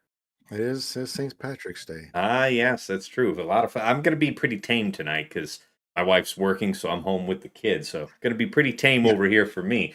But knock another one back in my honor, shall we? Yeah. Very good. Yeah, I hear what you're saying, Loop Flash. You're saying, do an episode just talking about those datacrons. I hear what you're saying. We'll talk. We usually try and wrap that into the preview episode. That usually does dominate a lot of the discussion in preview episodes is how datacrons are going to shape up for that week 1. So stay tuned, man. And we'll see what you think. Over to you, TJ. Your takeaways and final thoughts. What do you got? I was going to echo sentiments. Ranger joining, I think, is awesome, and I honestly think this needs to expand out to all the CCs and everybody else. This is like the setup for The Price is Right. Feed your local content creator. They do a lot of good. They do a lot of testing, so you don't have to. Ranger fits the bill as one of the OGest, I think that works, OGest, of content creators in the Swigo community, but by far does the most outreach and tries to utilize his platform for some of the really best causes out there. So that's where I like the sentiments and Ranger, what you do. It's an injustice. Everybody doesn't call that out because you put a lot forth, and fuck cancer lives your credo, your creed, and how you live your life. So I appreciate it. For the call out of where I'm at, man, I am so excited for a world where we're not living on this godforsaken set 25. Bring me the world where we get to try things again. As Fatal said a lot of times, well, I don't get to try this because this set is still here. I'm excited to see what like DTNG gets to work on now. And then Vangkron, when CG decides it's too broken and we got to fix it, blah, blah, blah, blah, blah. I'm ready, man. I think it's going to have a lot of fun. I'm looking forward to it. Fair enough, man. Appreciate that. Let's see. Over to Fatal, last member of our regular cast. What do you have to say wrapping up this season and, pivoting your thoughts towards when we come back towards 5 vs. 5? It's bittersweet to be here because the place we were at before us, 25, came along with some of the highest enjoyment that I had in the game, and I don't know that I could really. I don't think that version of Galaxy Heroes exists anymore. But I mean, if we got to this point, like this, even if 25 never got printed, it would have been fleeting anyway. So yeah, I think I'm gonna have to do some soul searching and figure out where I want to position myself against things going into the next few months. But yeah, we'll see how things go. I think it'll be fun. At least there's a lot of fun teams roaming around right now. It's just I'm a little bit nervous about what defense crowns might do because I don't think I loved defense the last time it came around. I remember it being a cheesy time. Yeah, I remember it being a cheesy time. But I am in a healthier mental place to know what that means and how to deal with that than I was in the past. So yeah, we'll see. I'm really just going to be hammering away on, hammering out my philosophy, trying to build out that play style, and see where that takes me. Okay, appreciate that. Now, are you going to be active here during the off week? And if so, where can the good people catch you? Twitch.tv/PlaybookTV, YouTube.com/ThePlaybook. By hook or by crook, I ended up with a free copy of Resident Evil, so Ooh. I might have to check that one out. Okay. Sounds good. I'm sure it's a great jumping on point for the series. I mean, I've seen friends play Resident Evil in the past. So it's like, I picked up enough that I get it, but I'm not a series veteran. So we'll see. This seems like a solid first one. Like a winner. Appreciate you, Fatal. And of course, to our special guest, the guest of honor, Rangerj1999. You've survived your first episode here on the podcast. Yay. Did you have yourself a good time? I had a blast. It's always great to hang out. I mean, I always talk to you guys all the time and get ideas and do my stuff for my content and stuff, but it is kind of fun to do a podcast with you guys. And talk about this stuff because it matters. It really does matter. You know, people have questions, what to invest in, what resources to put where.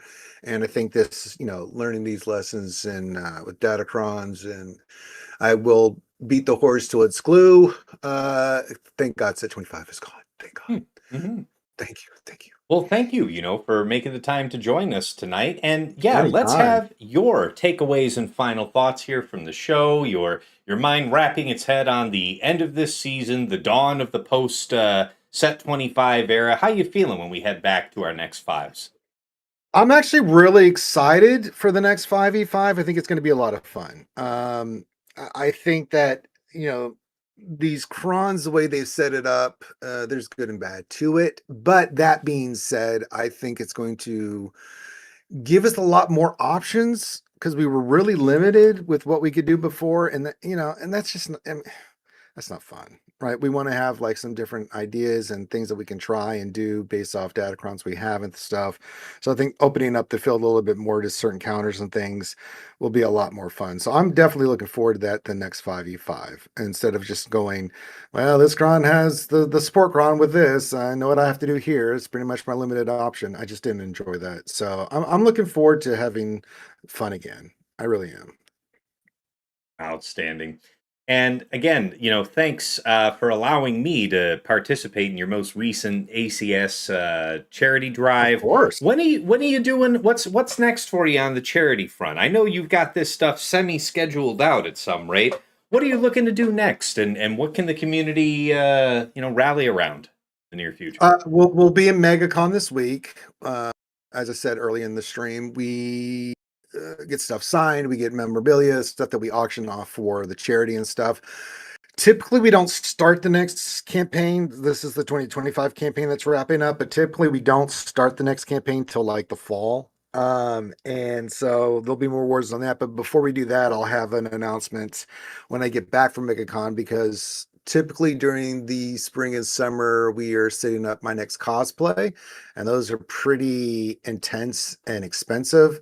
So we'll do fundraising for that, which will lead into October, where we typically kick off the ACS next campaign, where we'll raise money. And so it all tie in together. But I kind of want to just get through MegaCon because it is so intense. Fun, but intense, right? With just being there and everything that's going on and all the different pictures and stuff. I'm really excited about it. And getting to meet some of the cool people like Sam Wentworth and the Lord of the Rings cast, things of that nature. So that'll be a lot of fun. But once I get back, then we should take a week or two off, and then we'll kind of brainstorm and I've got a lot of things in place. I just have to announce it, and then we'll start pushing for it. Very good. Appreciate that, man. Appreciate you, buddy. And yeah, folks, just wrapping it up here. So thank you. You've made it all the way to the end. It has been a very fun season. Thank you for showing out to my streams, to Fatals, to Rangers. I know that Dagger flirts with content creation here, perhaps in the near future. I keep trying to elbow him into it. Megatron with the hats off redemption. Thanks for tuning in, man. Catching us at the tail end, but you still caught us. Appreciate that.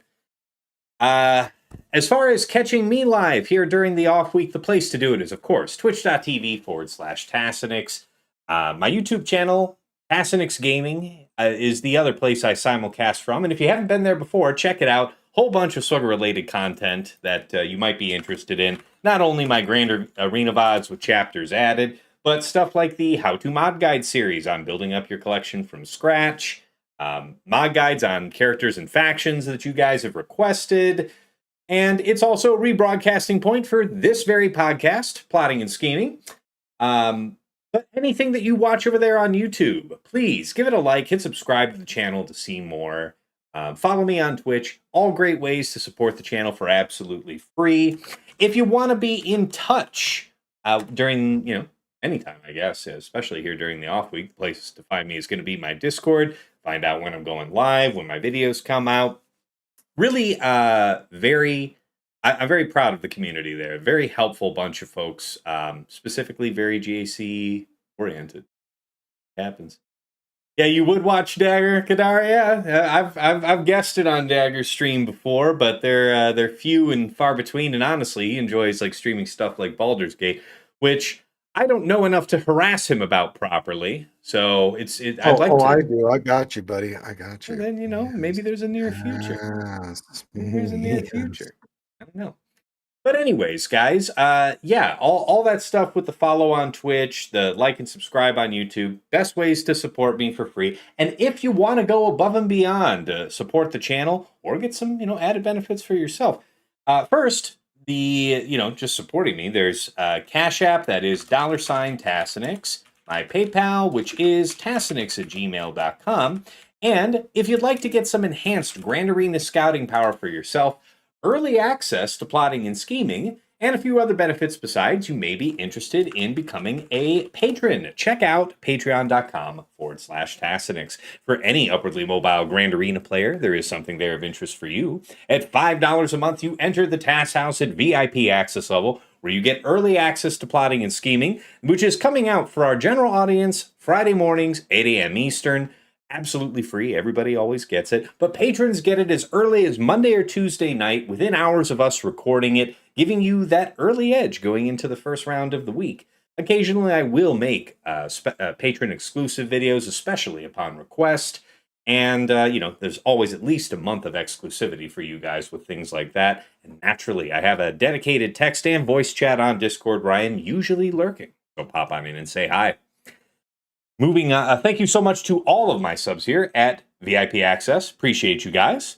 Moving on up to the VIP Access Plus tier. That is $10 a month for a bundled Patreon access to me and to your choice of either OmegaBot or Hot Utils Patreon.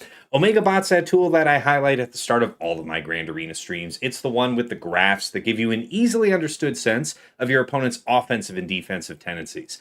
Anybody can use that tool for free to scout their opponent's last week of Grand Arena history, but only patrons can build out a custom report with any number of weeks you like. You get a downloadable HTML version of it with embedded links that'll take you right back into Swugga.gg or Insight with data pre-sorted, just helping you further minimize and focus your scouting efforts. Alternatively, you might go for the Hot Utils Patreon, aka Chili subscription, which is your #1 tool for mass mod management and loadout creation. Nothing else lets you switch so easily between your Grand Arena, TB, TW, and Raid mods. You can use it like TJ and Fatal do to comprehensively remod your roster with a powerful automation feature, slice through hundreds of mods in seconds, help out your guild in TW, and so much more. No wrong way to go at VIP Access Plus. Thank you to all of my patrons here. VIP Access Premium is $15 a month for the Double Bot Bundle. So Patreon access for me, OmegaBot, and Hot Utils all in one price. Going anywhere else to get these two bots costs the same as this triple bundle, which is why so many of my patrons say it's one of the best values in the game. Thank you to all of my patrons here at VIP Access Premium. I know you enjoyed the double bot. At the top of the list in Jester's Club Elite, the one, the only Nomad's Reaper, a madman who pops in and drops hundreds of subs, thousands of biddies, carries hype trains, and so much more. Thank you so much for all of your generous support over the years, Nomads.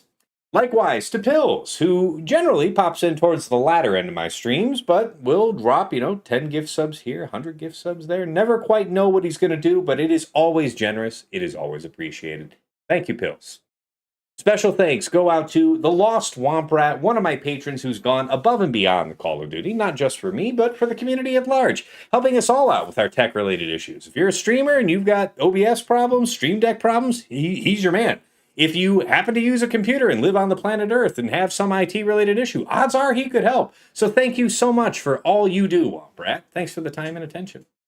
To Mrs. T, my wife, thank you for all you do in the background, whether that's bringing me something to eat or drink while I'm live here on stream, or just keeping our daughter from tearing the house apart while I'm trying to be the very best like no one ever was at a phone game.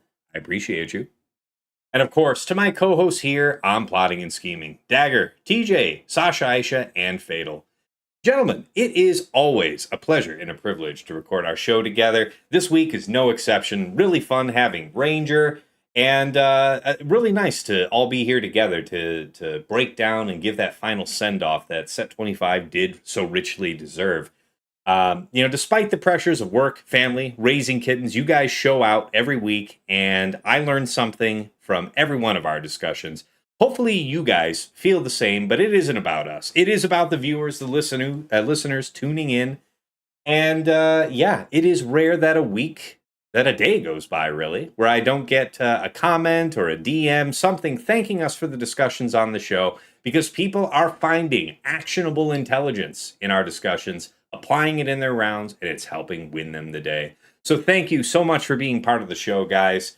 Gosh, two plus years on. I want to say May's going to be 3 years. It's just been a pleasure the whole time, and I wouldn't change a thing. All right, back on over to the main scene. Hey, we just had a raid in, I guess. What from Womp Rat and Badger? Oh, okay, Badger's out here too. Nice to see you guys. I play a lot of Helldivers with those guys recently. Lady Ada in the chat, good to see you. Good to see everybody tonight. It's been a very active chat. Thank you to everybody who showed out. It's nice doing this week 3 live recording of the podcast. And we get to have everybody's take, including yours, wrapping up a season. So we'll keep this going. And until next time, it's been real. It's been awesome. It's been real awesome. And I need to figure out where the hell I'm rating you people before I click that button. So don't get ahead of yourself.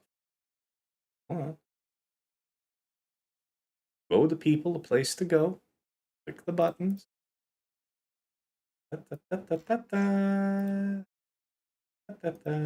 Alexi? Anybody live? Nobody's live. Okay, so YouTube folks, I have to drop you into the abyss. Yeah, we'll see you when we see you. See you real soon, regardless. Anybody live for my game? Nobody's live. Nobody's live. Do I have any friends live for a different game?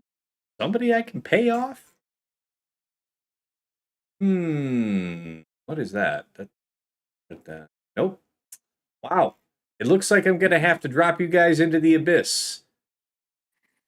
So, I guess I should have stuck with where I was before.